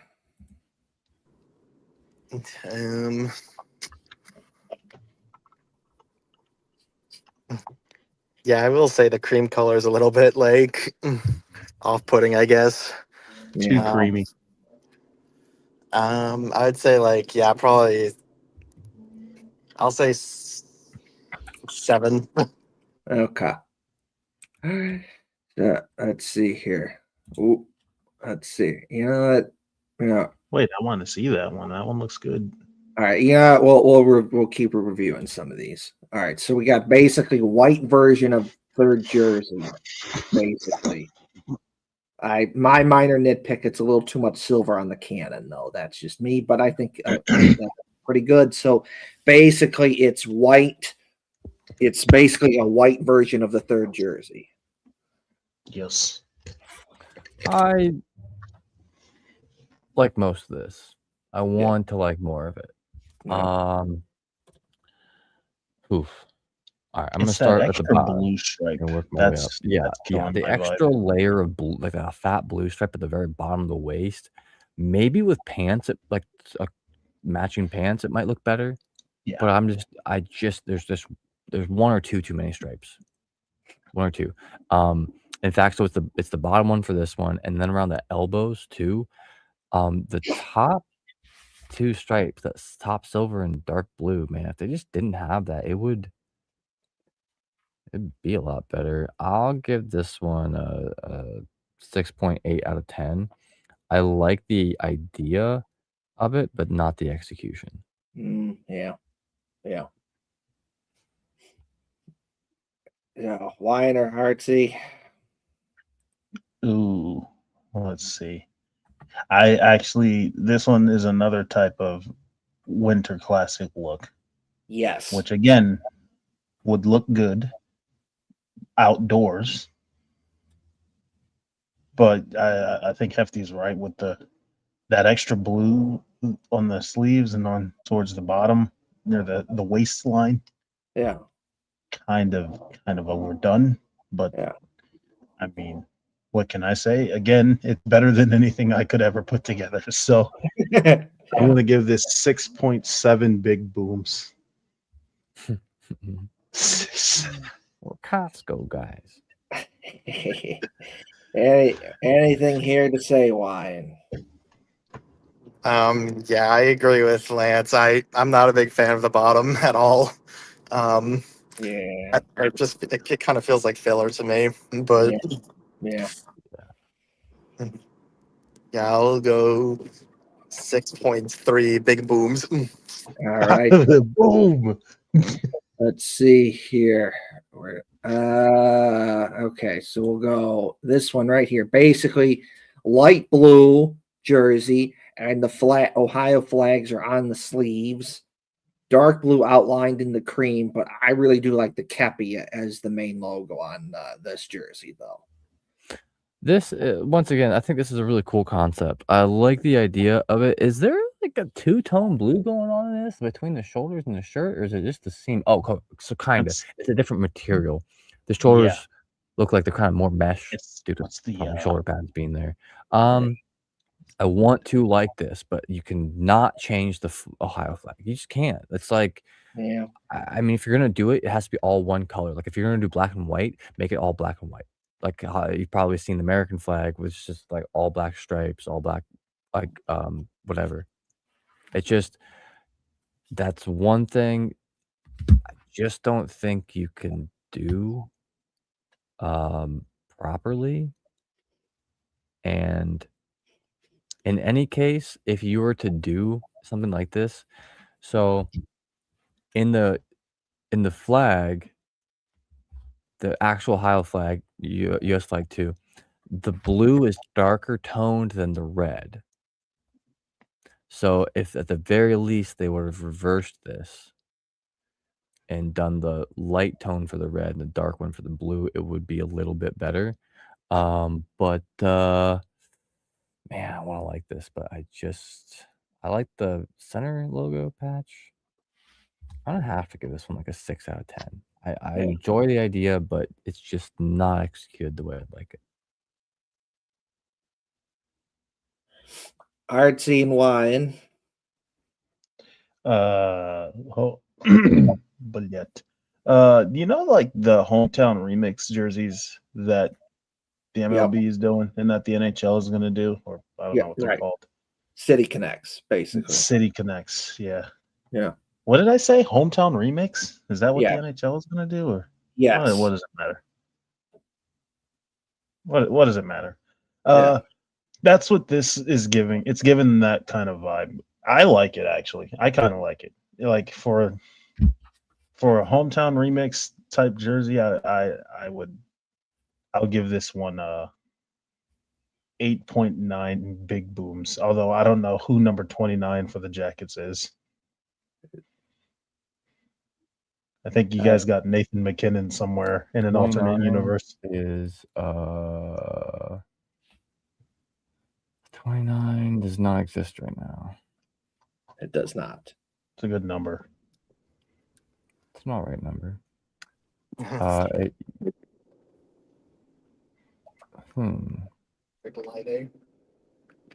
Oh yeah, it's that not Line A's number, old number. Yeah, it's the Lions old number. That's fair. Yeah. Well, there it is. We figured it out. Patrick Laine did not go to the Montreal Canadiens. He is still with the Blue Jackets. I mean, might as well be for how much he's played for them.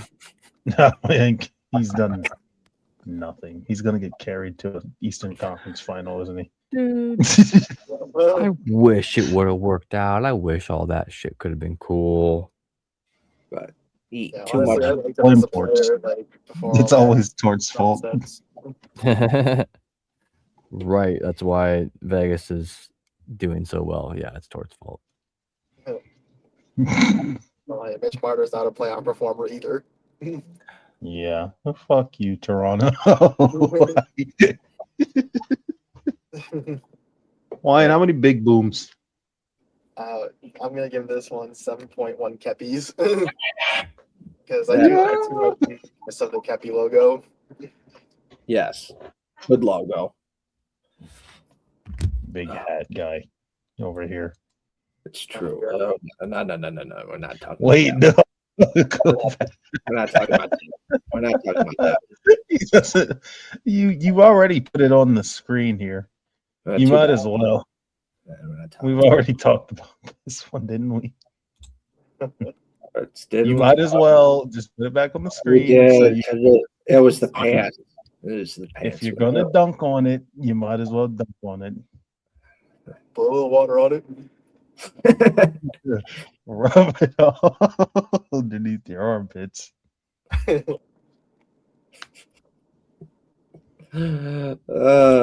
Raw. I would like buy it this. I would put this on my wall. I was gonna say, hang that up on your wall, eh? I would buy it. I I'm I seeing have a some Mercedes orange jersey people right on- here.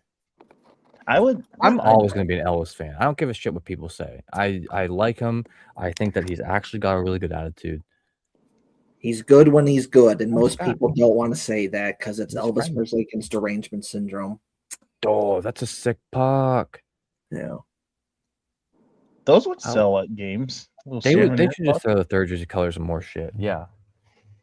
I tell you, no, because the third jerseys, hats and like that. That looks good on a puck. yeah, It'd be cool. This is a blue puck. I don't know if you can see that through the camera. The puck is is actually blue. the dark blue. yeah. That's why I got it, because I like different colored pucks because it's weird to me. I don't think they should sell like colored pucks more. So because like the Versus blue black. jack, the blue jackets, yeah, Yeah, look at that. this Red one puck. was the reverse retro seasons. yeah, it's just Oh yeah. No. You know, I think what was that? The first reverse retro colors? yes, the Ugh. bad one, the Yeah. bad one. But the Blue Jacket store, that's like the only place where you can actually get like good third jersey stuff, because that's it. You try ordering Blue Jacket stuff online and it's just regular home and away. So if like you want like good third jersey stuff, it's all you sold gotta out. go to the store. You gotta It's go to always sold out and stuff, man. yeah. If you want third jersey stuff for the Blue Jackets, you gotta go to the Blue Jacket store. You know, Shit, why didn't I do that when I was over there? You know what? Next time if for some reason I end up in Ohio again, mainly Columbus, you got to remind me to go there because I don't have any jacket stuff. Go where? the Blue Like the Jacket jacket store. team store. Oh, the team store. Right on. Sorry, I was answering messages. Like I went to the one in I went to the one in Boston, and I've been to the one in Philly a bunch of times, and I've been to the one in Montreal. But like all the places I've been, I've never been to the one in Columbus, which is honestly, I'm blaming Bjork Swag for that, for him not taking me there. God damn it, Owen. If I'm gonna waste my money on stuff, it might as well be something that looks cool, right? Yes. Let's look at this. See if they got any like, because Heartsing Winer. So if they got any like Bruins or Whalers. That counts for Bruins. something, doesn't it? All right, okay, Wine. Take your pick. What one you want to look at? Fuck yeah, Cleveland just won. Let's go. What, the Cavs? Yeah. Guards. Oh, Baseball, but Fucking. go Cavs. What's your feeling here, Wine? It's halftime for the Cavs and the Pistons right now. I want the yellow jersey with the yellow logo. All right. I'm shocked you didn't I choose love the the Meth Meth Bear though. yeah, I was gonna Yeah, the say Meth Meth Bear's Bear good. is insane. It's a classic now. It's so bad it's good. So what you thinking here, Wine?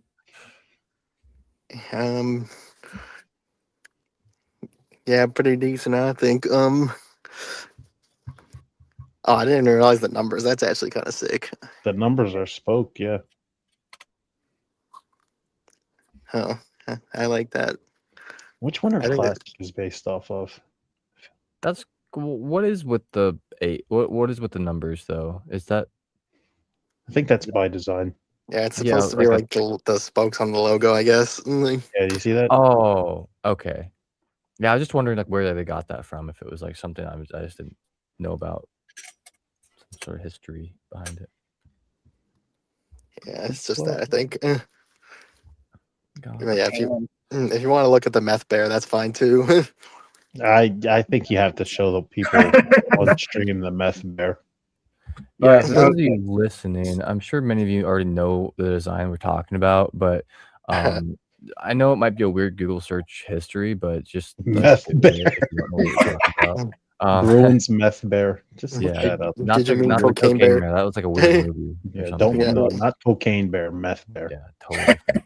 Freddy There's a Fazbear. What are you thinking on the pants, Wine? They're fine. That's right. Okay, so let's see here. What else did? So this is You gotta from see B. what I want to see the meth bear. Yeah. oh Yeah. my god. Oh He's definitely on meth. He's on something, brother. This whole jersey is on something. The Crack brown cocaine. numbers. It's a mix of everything. True. Yeah, it's something. Meth Yes. and all of it, the high quality shit. I want to know what the hell was going through their minds, because this is what, 70s?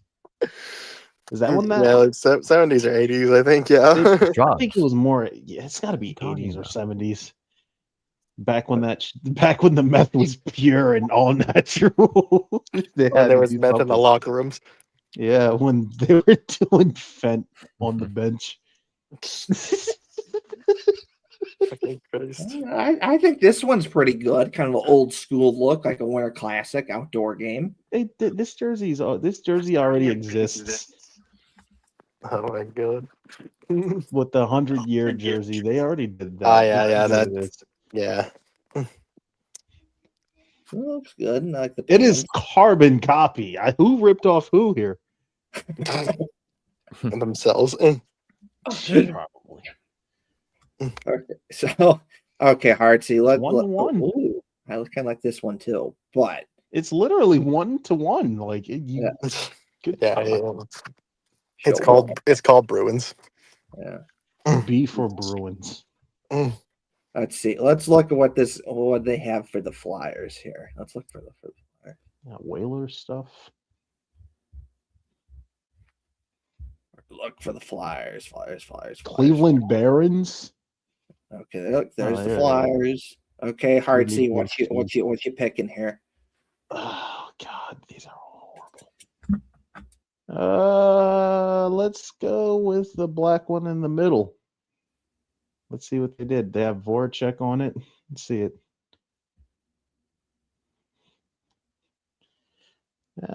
It's not Kind of big. dope. What's up with that weird vertical stripe in the horizontal stripes in the sleeves? It's like the though? wing. It's like the wing. Oh, that You see okay. it? Now that I see that, that's kind of cool.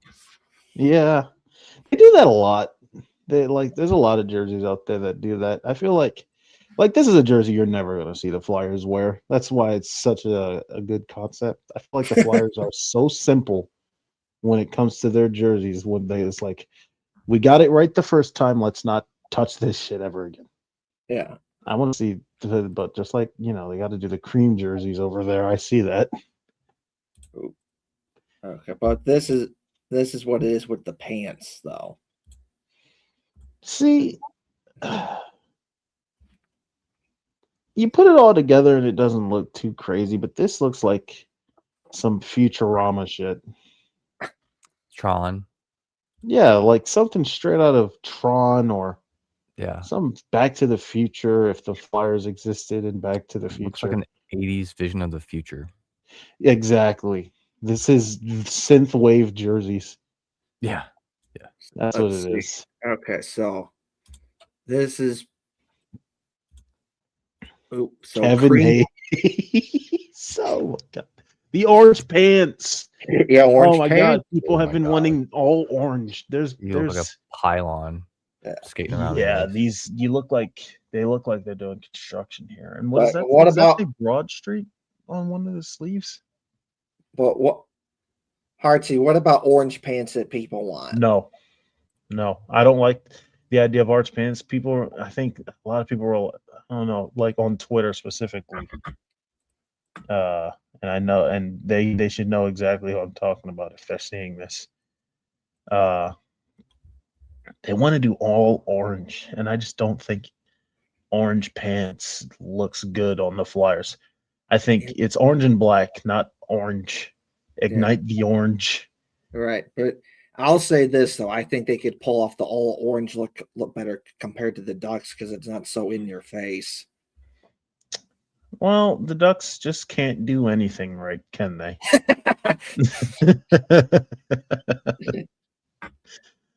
I like the little Broad Street sign that they have on the sleeve there. Yeah. That's nice. I like that. If you guys don't know, the Flyers arena is on Broad Street. So there you The go. Broad Street Bullies, for the uninformed and uneducated. The jersey itself isn't bad. It's kind of like that 2012 Winter Classic look, but flipped. Which is yes. Which is probably the best jerseys the Flyers have ever had. But these, too bright, too in your face. I'm gonna give this one 5.5 big booms. What about something about the Flyers? So what 5 tasty cakes, 5 Pika power plays? Five Pico power plays, and the Flyers don't score on any of them because they the worst power play in the league. We're gonna give this one 5 rings of the Liberty Bell, I guess. Yes.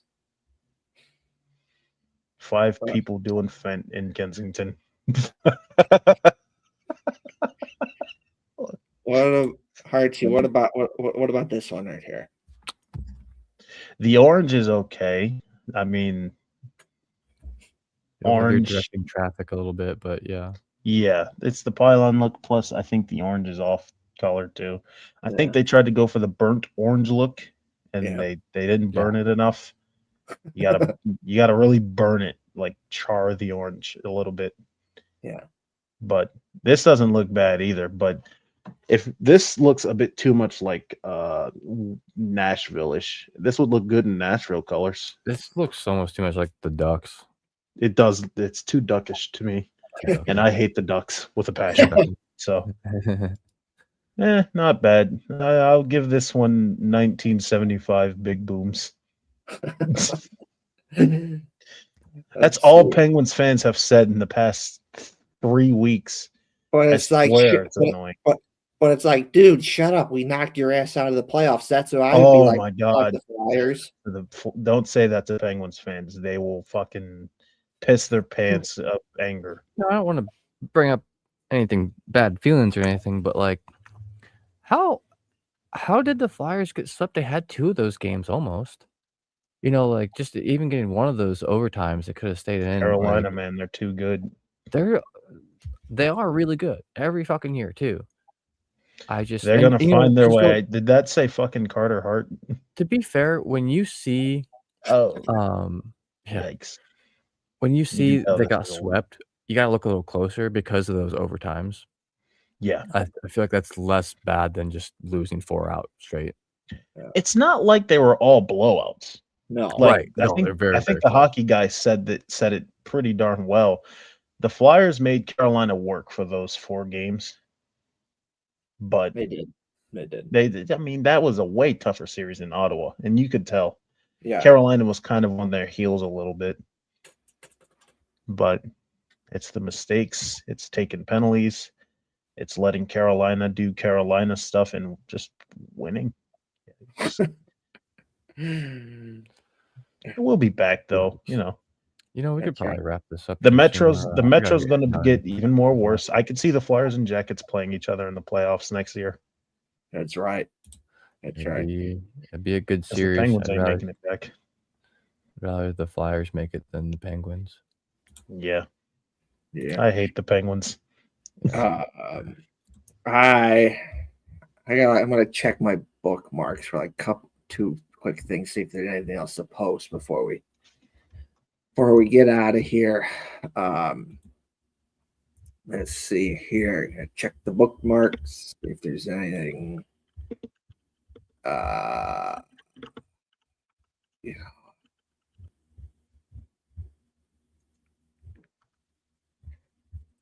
You know what? I'm going to put this up on the screen here. So,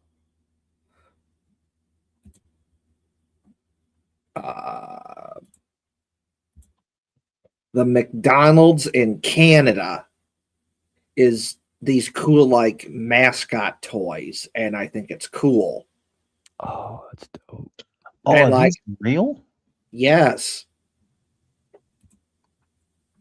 And I'll zoom in so you can see it. But it's like, I would think it'd be cool if we could have like a little Union soldier toy for the Blue Jackets like this. In Ohio?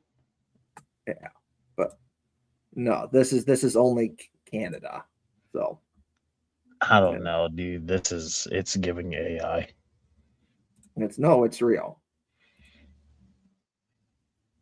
I can promise you this is real. I hear you. Cool. Hey, it's a cool concept if it is real. Or if it's fake, then it's a cool concept. Like OMG Canada. And it's real. It's real. Like, these are real things. Even though that doesn't really necessarily look like Nordy for the Wild, but you know. Looks like a freaking lion. What the hell is that? Kevin, are you sure these aren't AI? I'm pretty sure about this. I'm feeling pretty good. I'm feeling pretty good. It's in Canada. Yeah, it's real. Thank you. Oh, there's 7 collectible mini hockey sticks. There's no way. No. I mean, the gritty looks pretty decent. I can say that for sure. Gwitty. I'm hitting the Gwitty. I'm hitting the Gwitty McDonald's, right fuck yeah. Why? No, Since now that you're here, do you think this is AI? I'm seeing a lot of comments that people think it's AI, or people are asking It's a lot. gotta be. The original poster Slapshot Shorts, maybe not the original, but he posted this on Instagram. He says it looks to be AI. it probably is. But the thing was too, they were doing something similar with like mini hockey sticks with certain players. Yeah, they were. They don't have this kind of hype. They don't do this down here, man. They gotta start doing this stuff. Well, yeah, that would be cool. I mean, low key, we talked about this before. Like Olympics, Gritty's one of my favorite mascots of all time. I don't even like the Flyers. Well, he should be. He's such a menace. He reminds me of Slider, like with like a few less brain cells. Slider's the mascot for the Cleveland Guardians. He used to be Indians. Yeah. He's a big green something. That and the Philly Fanatic. Why does Philly have great mascots? I don't know about the Eagles, but I don't really. Anyway. Well, the Eagles, their mascots are in uniform on the field. And they go by the name of A.J. Brown. The one that was looking at some Boston real estate today. Yeah,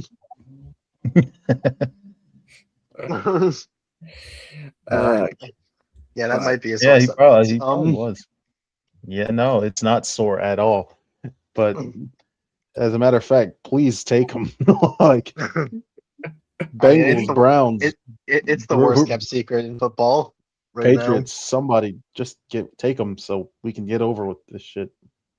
And just for shits, pretty much everyone's confirmed that it's happening. Probably. Yeah.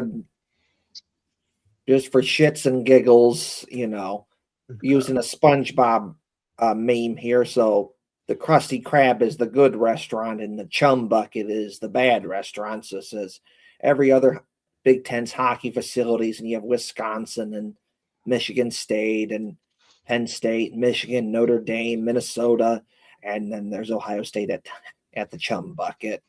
Joke's on you. I like Chum. Oh yeah.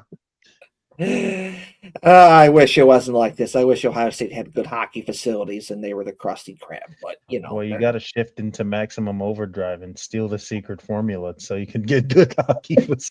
If you're going to be the chum bucket and plankton so bad, you got to plot destruction so you can take over Bikini Bottom.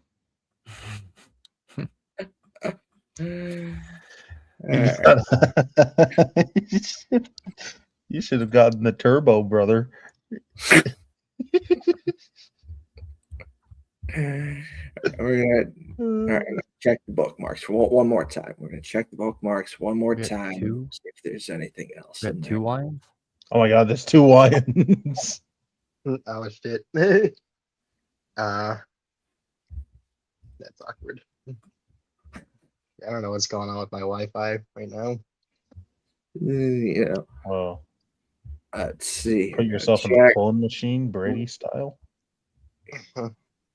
You know what? Let's see here. Check. Okay, you know what? We'll put this up on the screen and then that'll probably be it. Let's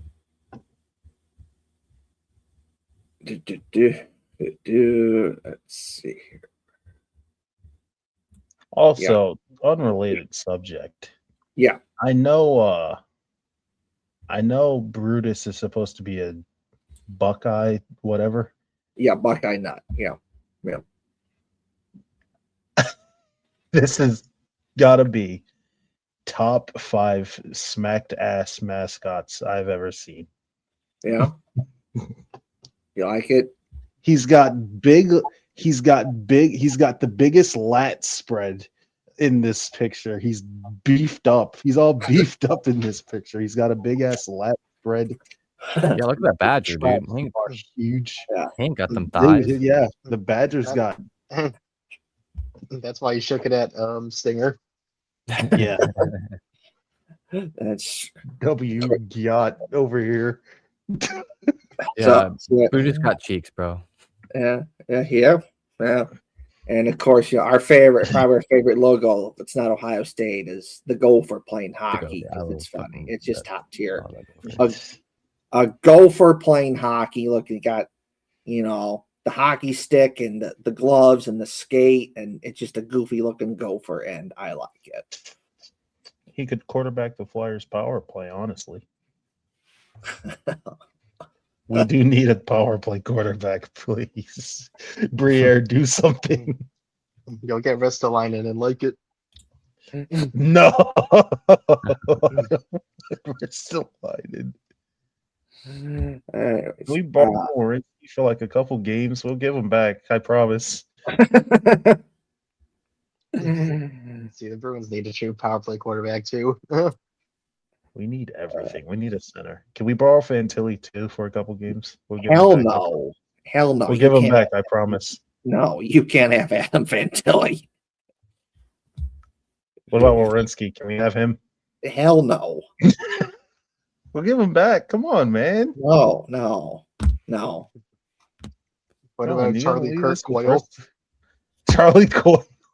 No. I could have sworn he retired. Why is he still in the league?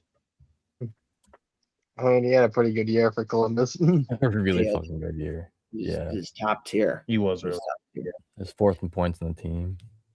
Yeah. 56 points. Played all 82 games. Yeah, he was horrible in his last year in Boston. That's fair. Dude, sometimes that changes scenery. I mean, look at Yegor Chinikov going to Pittsburgh. I think he did a lot better than when he was here. Mason Marchment, when he came over from Seattle, immediately started doing better. Yeah, it definitely can help for sure. You know who came over there? Yegor Zamula. Did you not know that? Yeah, he was real low key this year. Yeah. He said he refused to play. Yeah, I was gonna say. He said, "I am not playing." He was in it. He was in and out of the lineup, up and down the AHL. That's a guy I hope does good. I kind of like him. He's only 25. There's plenty of time to make it to the NHL for longer. He played Russian 20 games. defenseman that's coming from Philly. Him and Provorov probably get along pretty well. Right. maybe that's why they picked him up too, to try to get the older, more experienced guy to help lead him a little bit. I Yeah, don't know. Ivan Provorov and his damn dog. I see him on my Instagram. I see Drake on my fucking Instagram page more than I see like anything else. Yeah. Oh God. So Hardsey, so you said Brutus got the big shoulders and everything. So here's Yeah, another look picture. at his delt. Look at this guy's lat spread. Look at his bib. Look at his. Yeah, dude. What the hell? He's wearing a Blue Jackets jersey, and he looks so much better. That's pretty sick.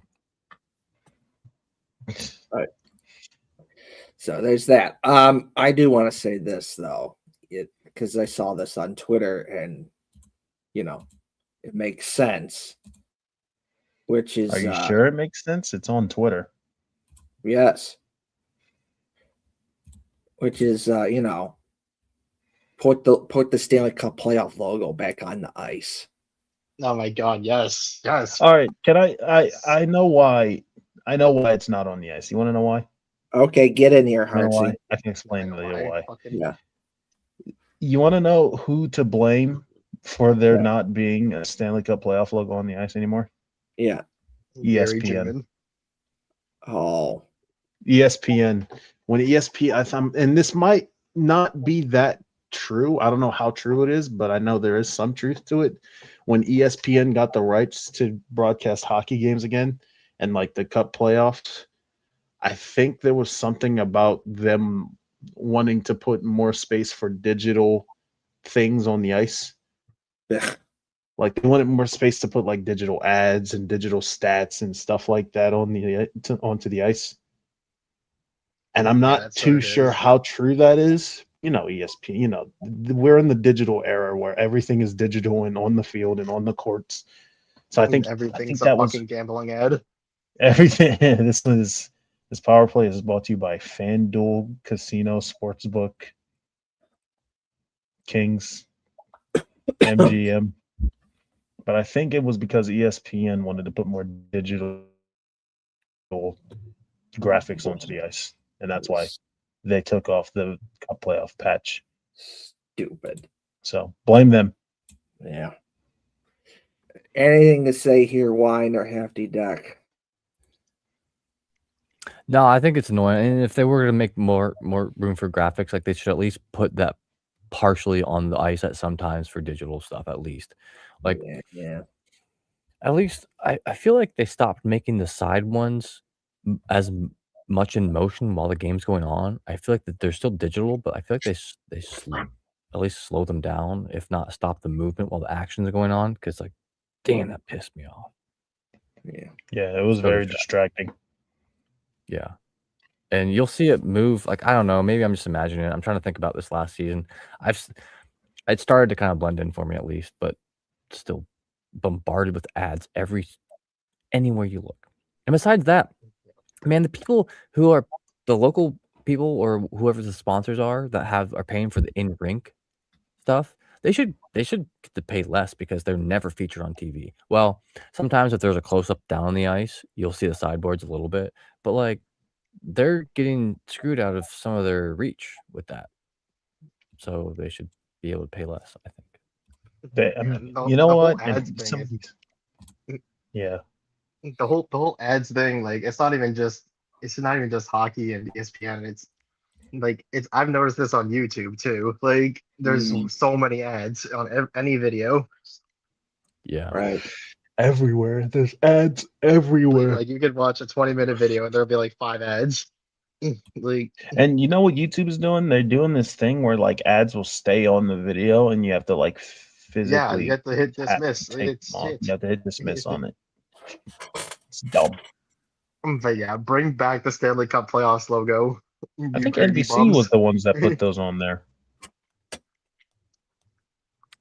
Yeah, maybe. Yeah, that's like one of those like kind of like special things, you know. it started when NBC was and this is like 2006, so I don't know if many people watching this remember, but I think they wanted to do that, so I don't know. I think it was like because when they were broadcasting it, they were like, "Hey, like look at this, look how cool this looks." I don't know. I just know it looked cool, and I miss it, and I grew up seeing that, and it pisses me off that it's not there anymore. And then they did, and it's not even for the playoffs. Sometimes, like when the season started, it would be like the NHL Face-Off 2013 or something like that, or the Thank You Fans stuff. I think that's what it was. It was NBC that did the whole Thank You Fans. Remember when the season came back after the lockout? I don't know if many people remember the lockout. It said Thank You Fans. I think that was an NBC thing too. Yeah, Yeah. I mean, NBC did a lot of things right, but they just didn't have the viewership, sadly. Yeah, because Mhm. putting shit on NBCSN Yeah. or USA Network. Right. Right. So we did talk about this earlier on in the show, but there, I'm gonna put it up on the screen. But there it is. There's Zach Werensky and his wife and his new son, new kid. Hell yeah. Good for Let's him. go. It's been a good year for him. I would say so. Yes. And he said would. Yes, he did. Oh God. He Oh did. dear. That is a fair assessment, Wine. He did do that. Yes, Yeah, that's just how it happened. it did. Yes. So that's what, kid number 2 now? No, one. Oh God, I thought he already had one. No. He got one. That just shows you how little I know about these NHL players' personal lives. Yeah. And it should stay that way. I'm just kidding. Well, congrats. fellas, I do have to get going. It's All been nice right. podcasting with y'all. Thank you guys very much for coming today. Yeah. I appreciate Yeah. y'all always. Yeah. Artsy and Wyan. Check me out You- on Instagram, Lance Shock Tattoos. Everything else, Kevin will say. Yes, that's right. Yes. Hit the right button. Don't screw this up, I Lefty was Dog. actually, when you said that, I was looking at the end stream. Don't screw this up. Hit the right button. good. All right, good. All right, good. He hit the right button because this happened one time. He hit the wrong button, and I still wanted to go for a little bit more, and he hit the wrong button, and it ended the stream. So it's like that's why I always have to be like, hit the right button. Oh God, how long ago was that? Oh, a couple months ago. You've been on his ass for 2+ months. Probably it's probably at least 2-3 months I've been on his ass about it. Like he needs to hit the right button. But Oh God, if there's anything that the people need to know about Kevin, you fuck up one time, he'll never let you live it down. No, he's on your ass. yeah. He will let he will never let you forget it. You do anything, Kevin won't let you forget it. Hey Hearts, you remember that time you were on Discord and you were biking home? Yes, Kevin, I do. I remember. But it was a fun time though. You were showing me Philadelphia. That was a good. It was fun. It was fun. Hey, Hearts, you remember the time you were on Discord and you were at the grocery store? I was gonna say the grocery store. Yes, I do, Kevin. Yes, I do. I remember it vividly. Yeah, you were showing me the grocery stores in Philadelphia. Well, what grocery stores are there that aren't all around the world? I was at Target. It wasn't even a grocery store. It was Target. Hey, Archie, you remember the time you went down the mini cop slide? Yeah. No, that was Chris. That was Chris who went down the mini cop slide. I went down the shitty. Well, yeah, that's what I meant. That one was horrible. That one, I got no slide on that one. But you did a sexy pose at the end. I did do a sexy pose at the end. That's the funny thing. But then like one time, you're like, hey, you were at Whole Foods on the Discord, Heartsy.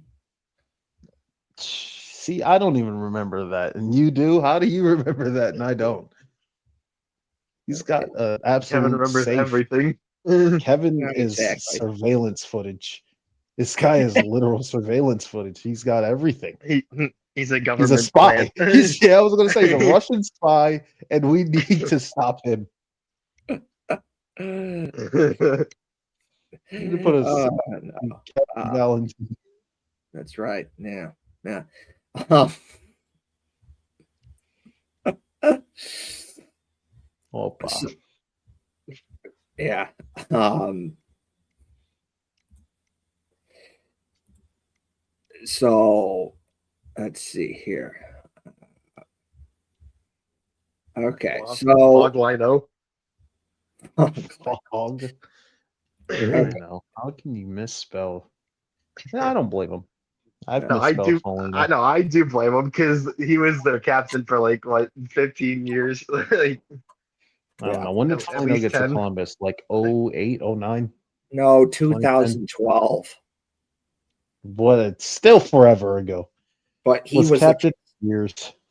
2015 is 2015 is when he became the captain. But Whenever Uh, Rick like Nash 7 left. years. yeah, 7 years. He was captain for 7 years. yeah. Ah. Okay, so what are we I had the thinking? hardest time. I couldn't spell what was his name? I Yeah. couldn't spell there was a bunch Giroux. of players' names. Yeah. No, I could spell Giroux's name right. I couldn't say it right Briere. at first. Briere, I could spell his name right. But what do we? You want to talk? Bobrovsky, I couldn't spell his name right. If you want Or to talk, Brazil. Artsy, you want to talk about old school looking jerseys, maybe for like a outdoor game. Here we have one for the Blue Jackets. Yeah, that's a winter classic look. Yeah. It looks like a winter classic jersey. But that one looks too much like Penn State or like Winnipeg. Hmm. Especially Yeah. the gray one. Yeah. Anything to say here, Wine? I do like the different cannon design Yeah. than the one it normally is. It's Cannon the long way.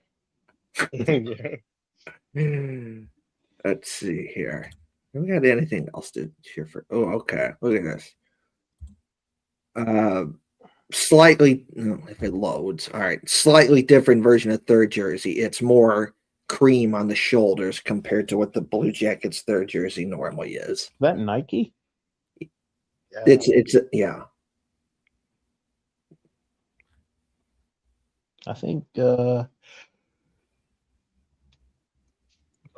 I'm always wondering, why didn't the NHL go with Nike because instead of because Fanatics? there's fucking fanatics. Like, what? They're so bad. Pain. So what are we thinking here? Yeah, it looks good. It's a good jersey. Hmm. The Nike symbol kind of fucks it up, I but still- yeah. I still think it looks kind of similar, but Yeah, I mean, you couldn't tell the difference even if you put two pictures. Corbett wants you to find out the difference between these two pictures. Look, the shoulders are not so cream on the normal one.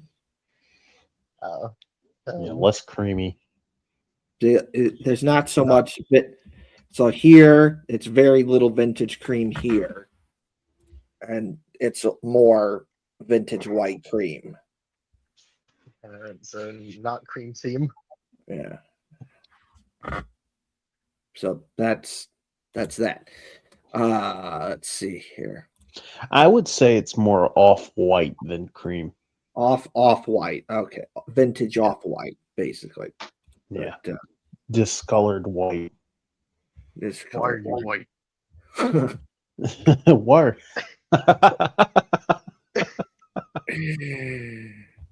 Why are you white?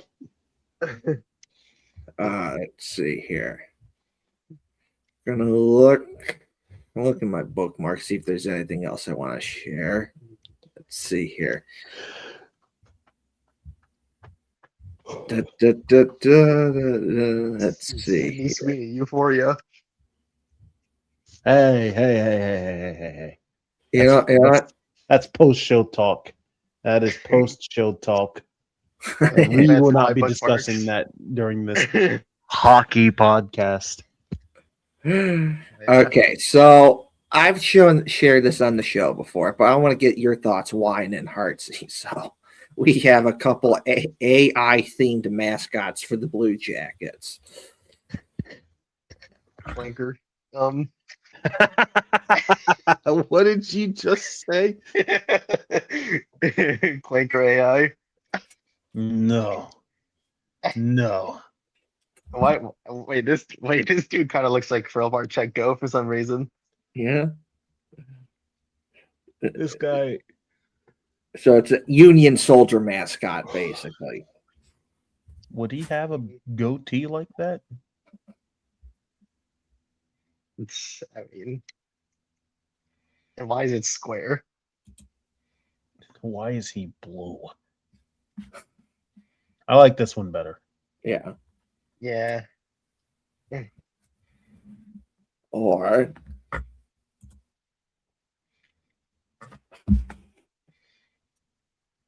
Well, this is just a normal picture of a Union soldier. Where is he? so Where's Omni-Man? so we're feeling this one. Yeah, I like that Yeah, one. I'd say that one. All right. Yeah. All right. Well, we're almost. Well, just for shits and giggles, let's get to 3 hours. Then we'll stop I want to there. know why the mascot is on the ice during warm-ups. Well, it's so Mask Juice, who's one of my Columbus friends. He did this AI and sent it to me. Nuclear AI.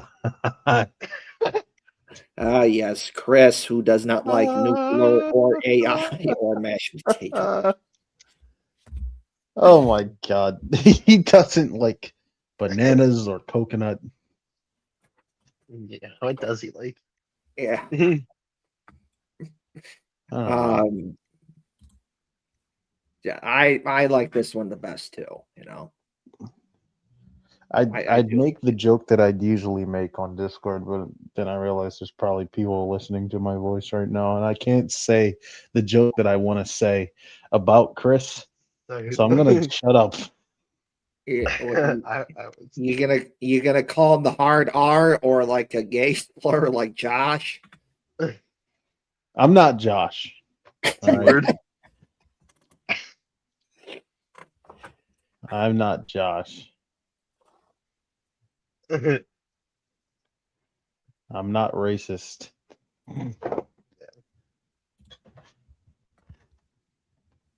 Wait, that's not what I meant. That's what I meant. That's what I meant. Let's see here. We're gonna this awesome picture of Adam Fantilli at the outdoor game. Stud. Oh my god. Who? And Dylan Larkin losing another big game. Who's surprised? Yeah. What a guy. Adam Fantilli's one of the 5 guys who scored a goal that day against Detroit. 5 guys.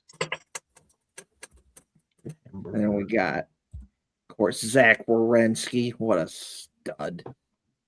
Got the old school Easton 2-piece stick. Yeah. And see, Hartsy, this is I'll bring this up. See, this is what I mean. Like, look at this. That's Penn State. That's Michigan State on the bottom. Look, they have a perfect hockey rink. Perfect. That's what you want.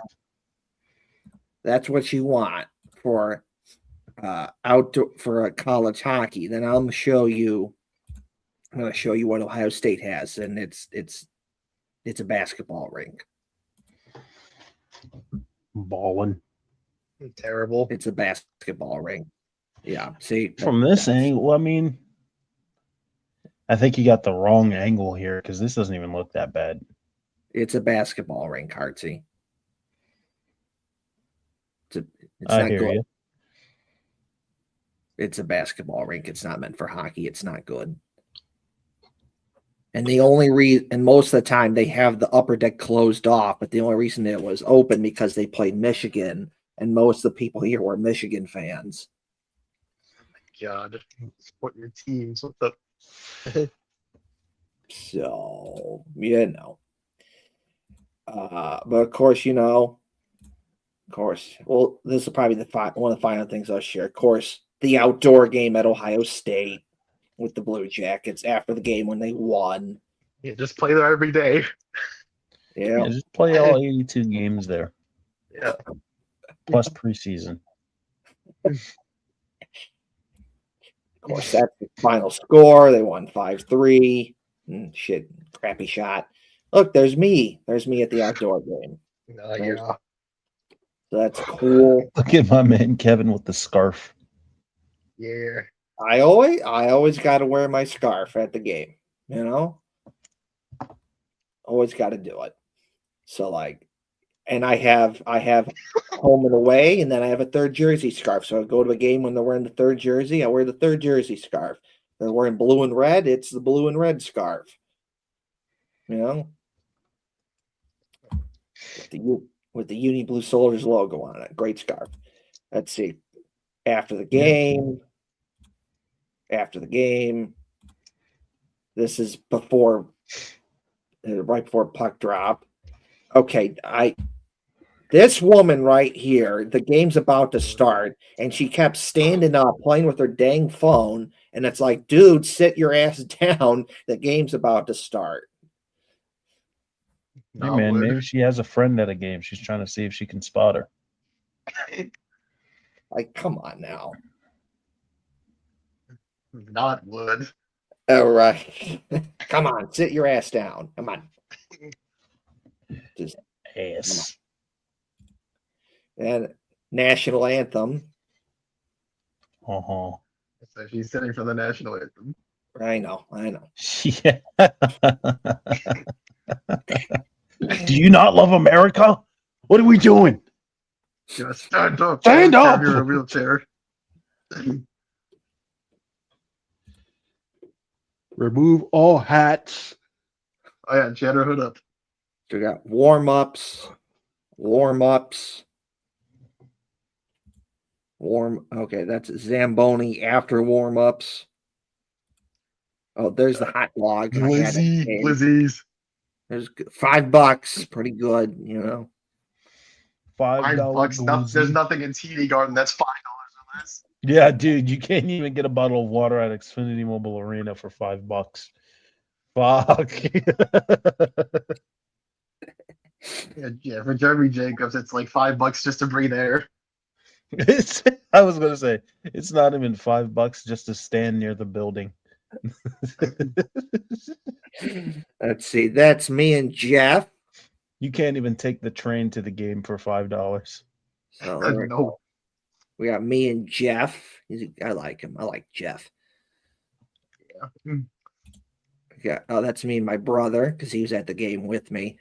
A lot of Detroit fans there. And not really Heartsy. It was very small. That place was mostly Blue Jackets Detroit fans. I don't know. I see 6 Detroit fans in one shot right here. Yeah. Make the 7. playoffs, Detroit. I'm telling you, Heartsy. Detroit, make the playoffs, you fucking bums. Heartsy, I'm telling you, that place was at most was 5% Detroit fans. Not a lot of Detroit fans there. That place was. How many people could sit in there? So for football, it's 105,000, but they chunked it down to just over 94,000 because 21 Pilots and ESPN and a whole bunch of other people took some of the seats. Bruh. So 90. So it's 104,000. It's 105,000 for football, and then they chunked it down to just over 94,000. Who said they could sit? All right, that's me at the tailgate before the game. So, that's me and got Jason, Sarah, Justin, Jason and his wife. Got Ellie. I never got that. This guy follows me on Twitter. I know who he is, but I never got his name.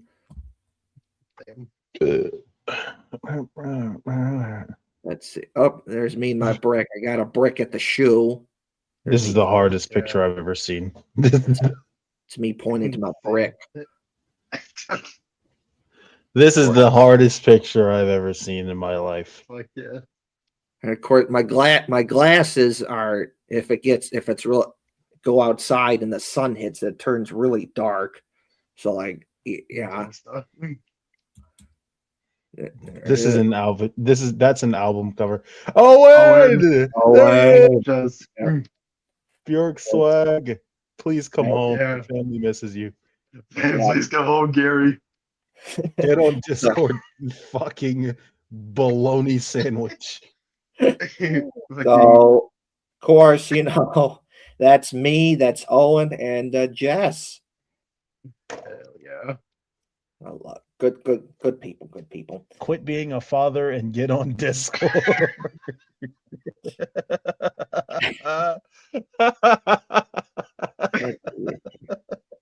Yeah, that's We me. love Is you, that Owen. the Bjorkstrand jersey I left him that he's wearing? That has No. to be, is it? No, What jersey was he wearing that day? I don't remember. Was that a blank? I swear I left him. I left him a Bjorkstrand jersey when I went over to visit him, and I think that's the one he's wearing. That's my jersey. Just outdoor I bought game that jersey, and I swear Bjorkstrand left that off season. But Jess has the outdoor game jersey. I was wearing the outdoor game jersey under like my 5 layers of clothes that day. It was really cold, but worth it. Really cold, yeah. Yeah, it was really cold. That's me. Undershirt, shirt, hoodie, jersey, coat. Yeah. So I had a coat and a jacket and a jersey and like a shirt, A scarf. and a scarf, and the scarf, and the hat, and the blue jeans, Yep. straight denim. Yeah. Who took a bite out of your jeans there? Yeah, so it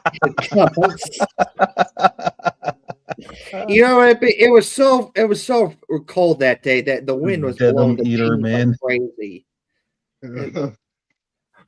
It was blowing the jeans like crazy. Let's see. And then the story behind this. So like I was with my brother, we're walking around, we're checking out the area, and my brother's like, Kevin, stop. And like, I want to take your picture. And like, oh, okay. So we took the picture there. Is that that one also goes hard. okay? So again, this is another time where we're walking, and my brother stopped me because he wanted to take a picture of this in the background, the shoe in the background. Hell yeah. So let's see here. We got that. This is at the tailgate again. God, that was really cold because I had the jacket zipped up, hands in the pocket. It was really cold, but that's what you want for outdoor hockey. Here, Roosters. It's a restaurant in Columbus. Had a burger and potato skins with a little sour cream dip. That's really good. Where's the bun? Where is it? Well, Kevin, I don't think Kevin eats bread. I do too eat bread. Well, I have yet to see you eat bread. I thought it would be a conspiracy. You don't even get the lettuce wrap, like just straight bun. It's a salad. You're eating a salad, Right, Kevin. Patty? Just straight patty, cheese, lettuce, Hell yeah. tomatonator. No bread. It's meat. Straight meat. Meat and veggies. You know, Oh, those potato skins in the background look really good. they are. The potato skins at Roosters are awesome, and it's an awesome sour cream dip. There's too much swine in that shit, man. Well, I get it. You can't do pork, but you could order it without the bacon, you know. Yeah, but then it wouldn't be the same because I know everybody else gets it with the bacon. Might as well not eat it. Yeah, I guess bacon's good. You, Baconator. yeah. Let's see here. Oh, this was at the Ohio State hockey game. This was Donato's Pizza. Where I played Michigan. Where they See, played these are all spots that me and Owen never got to. Also, I Donato. listen. He led you astray. Yeah, Donato's. we didn't get Donato's Donato's. pizza. It's awesome pizza. We got this when the first night I got there, we had this local spot called Domino's. Oh no. Domino's. Domino's. Let's see here. Oh, see, that's the hockey game. See, it's just nah. The Ohio State University. As if there's another Ohio State University. There's not, but let's see. Let's see. Yeah, so this is okay. Oh, that's William Whitelaw, who's the Blue Jackets prospect who played for Michigan at the time. William? Yes, William Whitelaw. William. Oh my god. This is deep. This is angles you get when you're in a basketball arena. Sad. Okay, that does look shit. I'm not gonna lie. I genuinely don't see the problem here. Hartsy, when you're sitting in these seats, it's bad angle. The sight line's not necessarily good. It's basketball arena. It does look pretty bad from this angle. The other angle is but Just let's see here. I don't see it. I'm just not seeing it. Gray sleeves, 614, Ohio State, Ohio State, Ohio State, Ohio State, Ohio State, Ohio State, Burris. Oh, well, that's the crew. That's where the crew play. Oh, there's our bar. Good old. Yeah. oh my god. I've been there. Great place before a game. Great place. Such a great place. Actually, you know what? I had lunch there that day, and I'm looking out the window and I saw Caden Lindstrom going inside his apartment. Oh, so yeah. So that was cool. Here we have pizza from our bar. That was good. Pizza's cut the normal way. Yeah. It does look good though. Holy shit. This is basically like a cheeseburger pizza with like 4 different kinds of cheeses on it. God. Do you know what kind of cheeses were on there? It looks like some sort of cheddar,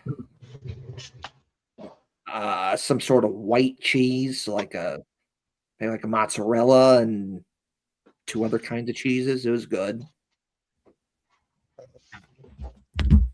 We're in that part of the show where we're talking about anything but the sport.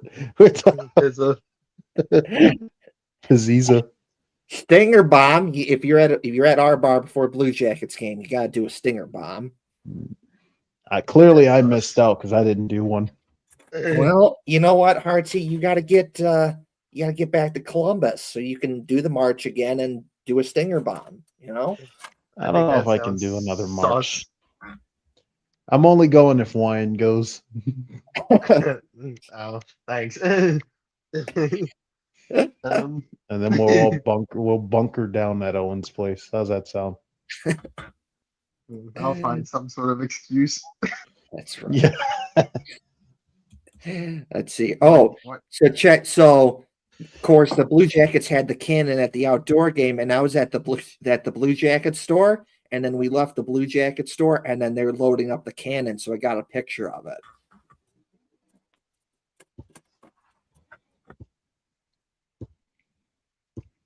So, like, Hartsy, Wine, anything to say here?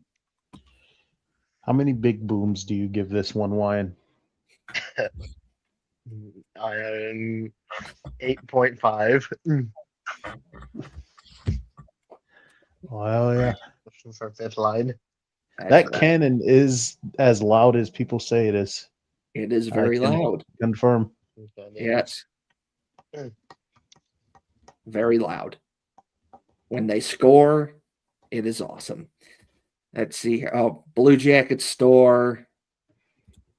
Blue Jacket store. This is the You should have bought that, Kevin. You should have bought that. Look how sick that is. I know it's a great looking jacket, but it was $1,000. Oh, never mind. Throw that. No, fuck it. Fuck that coat. But it's a great looking jacket because the Canon logo is awesome. But this is the jacket that all the coaches wore at the outdoor game. They should sell that at Mitchell and Ness. Great jacket. Let's see here. So Cannon, Zach Werenski, Fantilli. That has to be rookie Zach Werenski because that was a Reebok jersey that I just saw. Yes. That is a Reebok jersey. Please come back, Reebok. Yeah. I'm gonna say this. Bring Reebok, back Adidas, not even Reebok. Just bring back Adidas. I really like the Reebok version of the home jerseys for the Blue Jackets. That's just me though. Anything but Fanatics. Fanatics is okay. It's okay. I really wanted this sweatshirt, but they were sold out and didn't have it in my size, so I didn't get it. You can probably get it now. No, this does not exist anymore. This was only there for the outdoor game. eBay exists. Also, if Fanatics is okay, then my diarrhea dump was good. Yeah. Here, so jerseys, If Fanatics is okay, then my wife leaving with the kids is great. Oh boy. Yeah, so here we have some jerseys at the Blue Jacket store, and more jerseys. There we go. Look at that. Let's see what else did I post from that day? Let's see here. We have Nationwide Arena. There it is. So that was cool. Yeah, so we just went through the entire album there. So all right. Kevin, you dropped an album? Motherfucker, well, album, that single. The photo album, the photo album that we just did. What kind of music do you think Kevin would make, Wayne? SpongeBob. SpongeBob music. So what does SpongeBob music sound like? I don't know. So Artsy, top fives.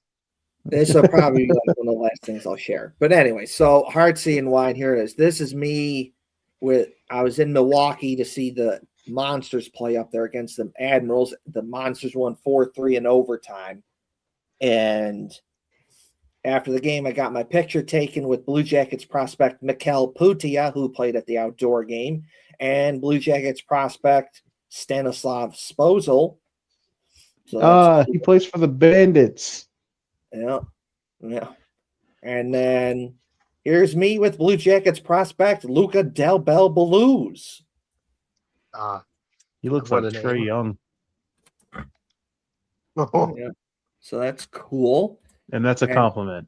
That's a compliment. Yeah. Not to Trae Young, but to Luca Del Bel Belouz. So let's see. So, you know what? We're going to share this because I was on that same game, the Monsters in Milwaukee against the Admirals. I was on a Zamboni. So, like, how?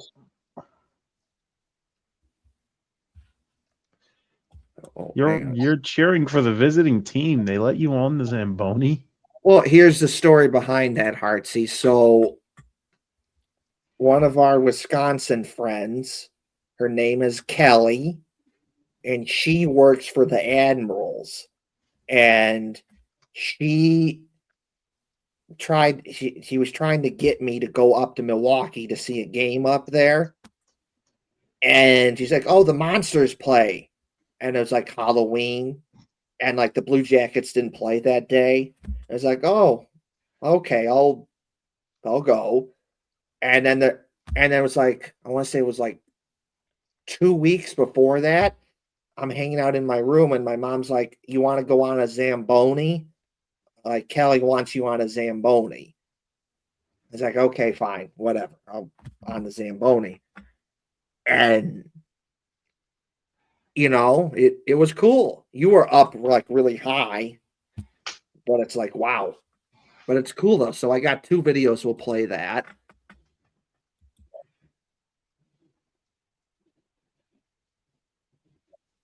Duh.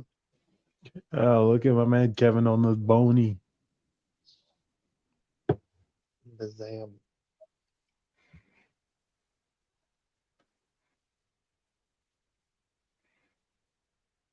Yeah. Yeah, rep the gang, repping the gang. Union Blue Soldiers. That's right. Uni Blue Soldiers. Look at this. Look at this. This You don't is think the fans are like, why the hell is there a Jackets fan on the fucking Zambo? What is this backwards ass shit that I'm seeing here? This is well interesting. Interesting. You actually bring that up, Heartsy. So, fast forward to March of 2026. So my Aunt Karen turned 50, and we had a birthday party for her. And well, it was a couple days before she turned 50, but that's the only time that we could do it. But anyways, but she came down. But so my Aunt Karen came down from Wisconsin, and Kelly and her husband Dan came down, and Kelly starts talking about how she kind of got some questions from like her boss, like how is a Columbus fan on the Zamboni when we're playing the Blue Jackets minor league team. And she explained, "Oh, I'm a big hockey fan, loves the Blue Jackets," and okay, I guess it's fine. But like the way that Kelly was talking about it's like, you know what, that was a once in a lifetime thing. That's probably not going to happen again. So that I'm okay with that. that's crazy. But wait, there's more. We got another video here. We'll play with the sound first.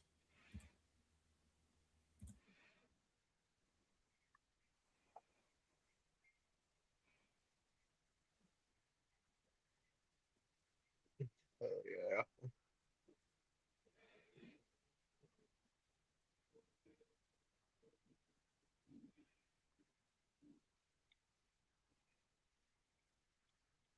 So there If it I'm an is. Admirals fan, I'm pissed. I'd be so pissed if I'm an Admirals fan. What the fuck are we doing? What are we doing, man? We're getting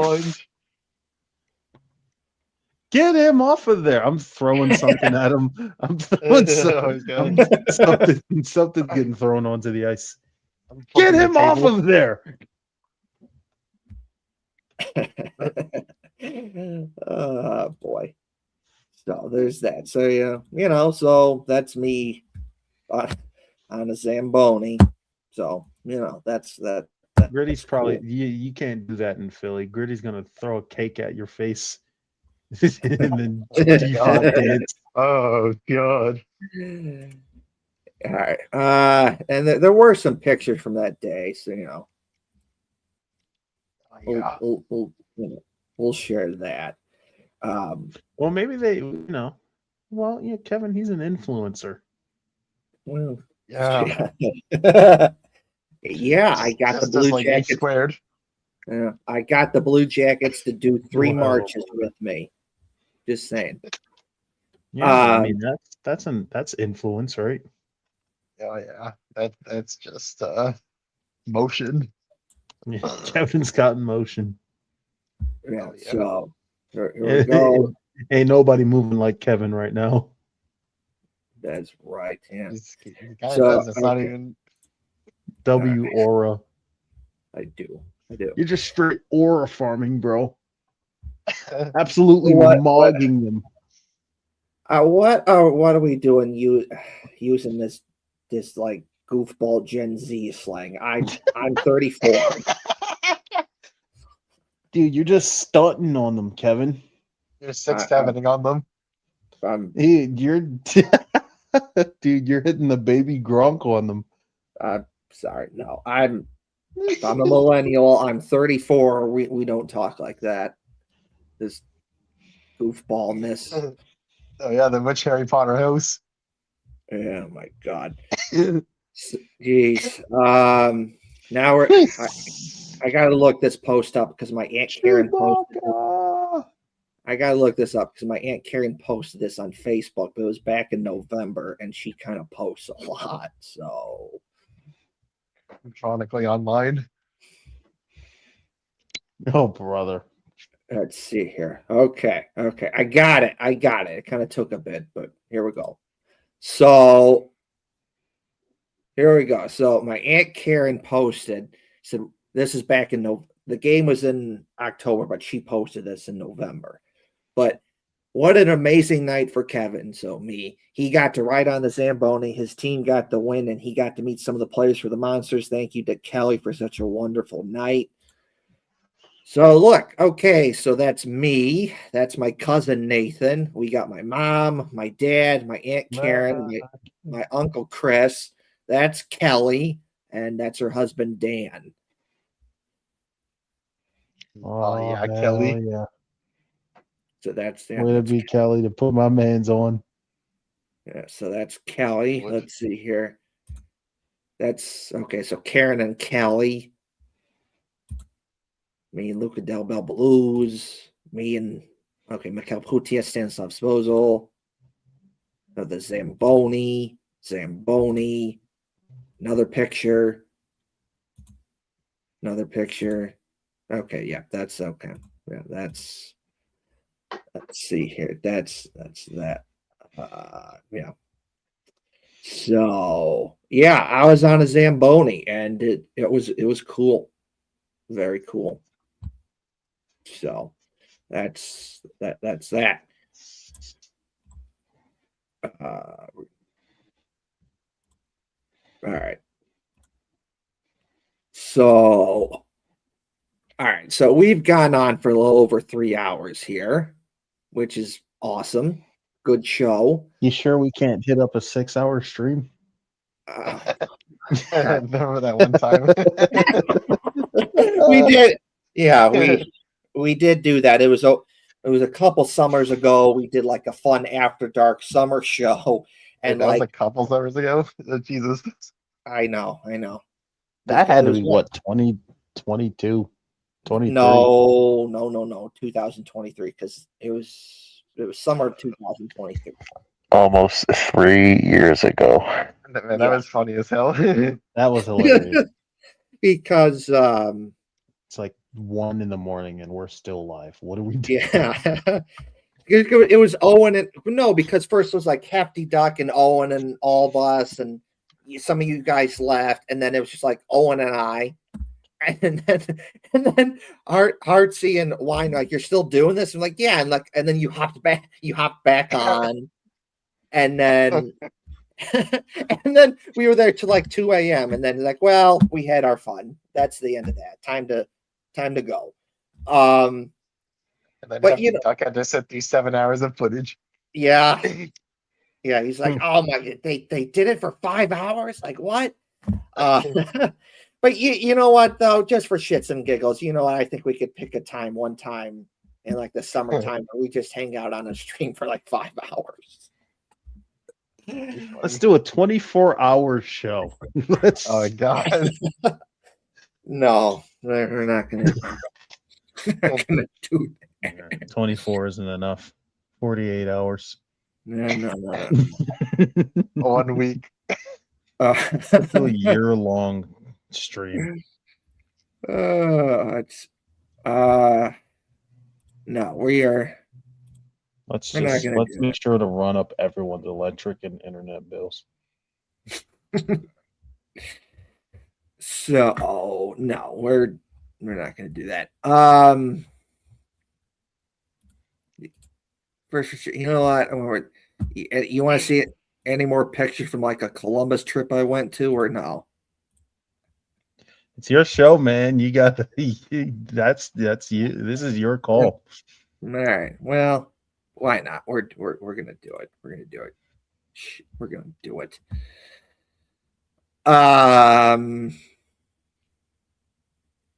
Let's see here. Yeah. Why not? We'll put this up on the screen here. So this, we're gonna do two more. We're gonna do two more pictures, two more picture albums. So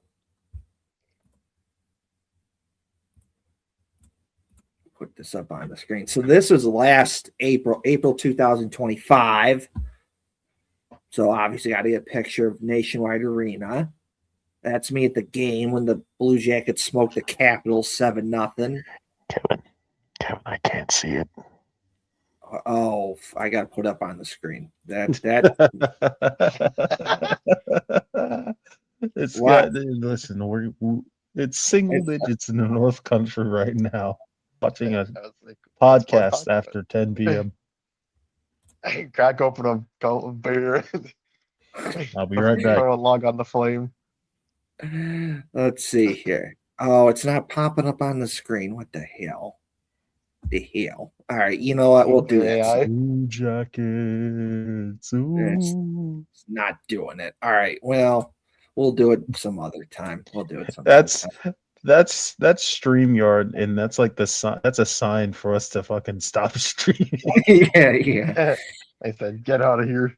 It's Yeah. over, brother. Well, Put a let's see. cap on this bitch. You know what? Let's I want to try something. Let's see if there's something else comes up on the. Let's see here.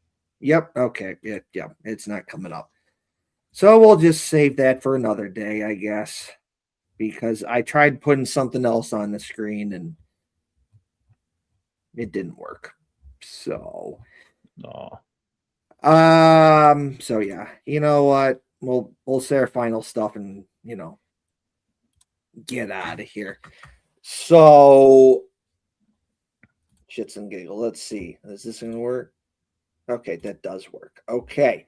So, Hartsy and Wyan, anything else to say that you want to promote or anything?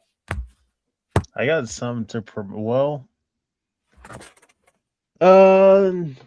Is there anything that I have to promote? There's nothing major going on. Well, I mean, there's something major. I mean, Philadelphia Liberty are starting up, so if you want to check that out, check out the Liberty. What's a liberty? What's a Liberty Biverty? Liberty.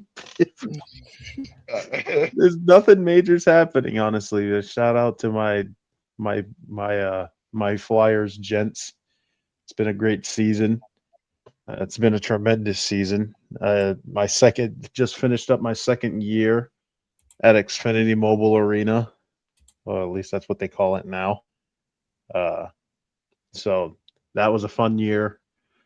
Other than that, socials and all that stuff, Matt Vimichkov's Discord kitten. You can follow me on Instagram and TikTok and Twitter if I'm ever going to use Twitter again. And that's it. That's all I got to say about that. Okay. So, Wine, anything else to say or promote or anything? Yeah, shout out to all my Bruins gents. It was a season of all time. To tell them to go get Robert Thomas. That's what we need. No, the Flyers are getting Robert Thomas. I know you're getting Matthews. Why do I know? You guys go get Matthews. I don't want to fucking Matthews. Well, anyways, follow me on Twitter at BruinsVine2 because I can't goddamn access my other account now. So thanks yeah, for it's nothing, Bruins. Elon. Yeah, Elon. You bitch. Cox.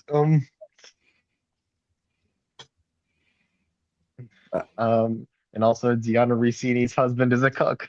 I knew it. I knew this fucking guy was gonna say something about Vrabel.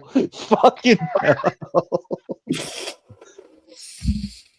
Yeah. Shout out AJ You Brown. guys saw that? Yeah.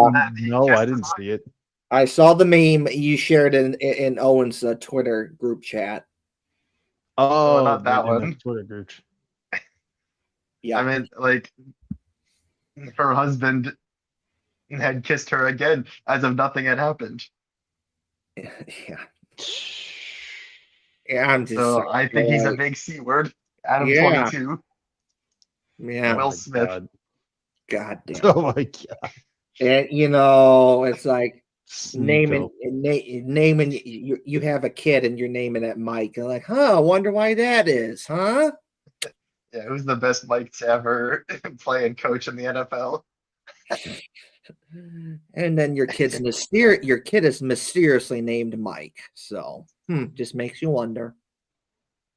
Yeah, No, he there's has to be a nothing to big wonder. C. The answer is right there. The answer is right there. We're not talking about this anymore. The We answer know is what he's in an happened. open relationship.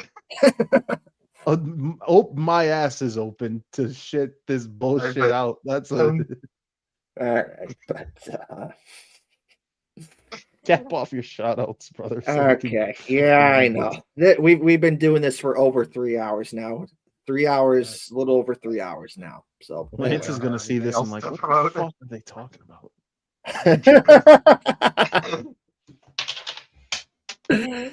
Okay. First things first.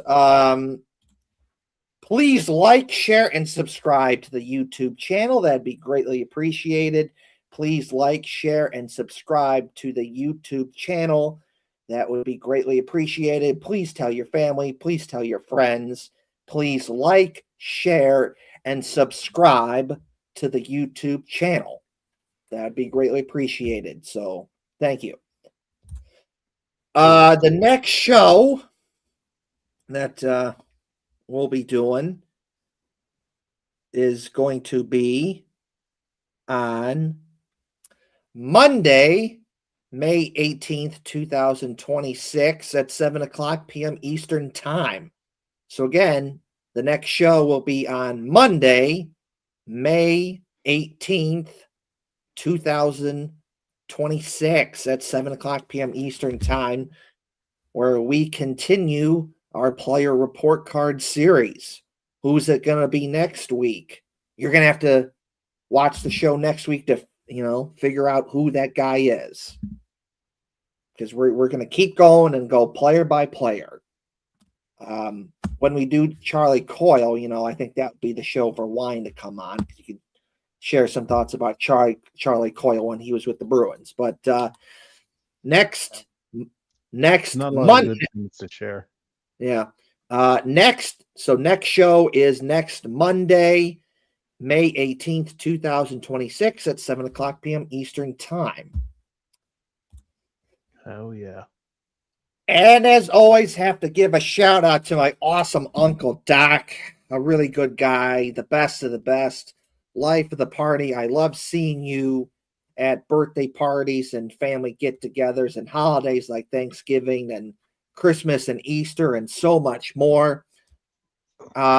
Wish you were still here so I could talk some hockey with you, because I could get your thoughts on how you thought the Blackhawks season went, because you're a big Blackhawks guy, and the Blue Jackets became your second favorite team, and I appreciate that. And I could share my thoughts on how I thought the Blue Jackets season went. So I wish you were here. I wish you were still here so I could talk hockey with you. So shout out to my awesome Uncle Doc. Thank you for everything. And last thing for me, don't forget to check out Uni Blue Soldiers. Check out Uni Blue Soldiers. Check out Uni Blue Soldiers. Check out Uni Blue Soldiers. Follow Uni Blue Soldiers on all social media platforms. check out Union Blue Soldiers. We do a lot of fun stuff like marches to cheer on the Blue Jackets that have been featured at the scoreboard at Blue Jackets games and featured on all the big TV stations in Columbus, whether it be 10 TV with Adam King, NBC4 with Whitney Harding, ABC 6 News when Clay Hall was there. It's a lot of fun. It's been featured in the Columbus Dispatch, 97.1 The Fan, and so much more. So check out Union Blue Soldiers. Check out our marches. We do them before every Blue Jackets home opener. A great time to bring Blue Jackets fans together. And we've done them before Blue Jackets playoff games as well. So the next march that we're doing is this upcoming October for the Blue Jackets home opener. And you're going to want to check it out. Hartsy's been there. Our marches are awesome. It's a great time to bring Blue Jackets fans together. So one last time, check out Union Blue Soldiers. Check out Union Blue Soldiers. Check out Union Blue Soldiers. Check out Union Blue Soldiers. So that's it for everyone. We'll see you next time. Thank you for watching the show. So see you next time. Bye now. One more thing. One more Shout out thing, AJ Kevin. Brown. One more thing, Kevin. Okay, One get more in thing, here. Kevin. One more. Fuck the Penguins. Yes. AJ Brown will be a great Patriot. Yes. Okay, then. So CBJ, CBJ, CBJ, CBJ. But anyways, all right, we'll try this again. But bye now.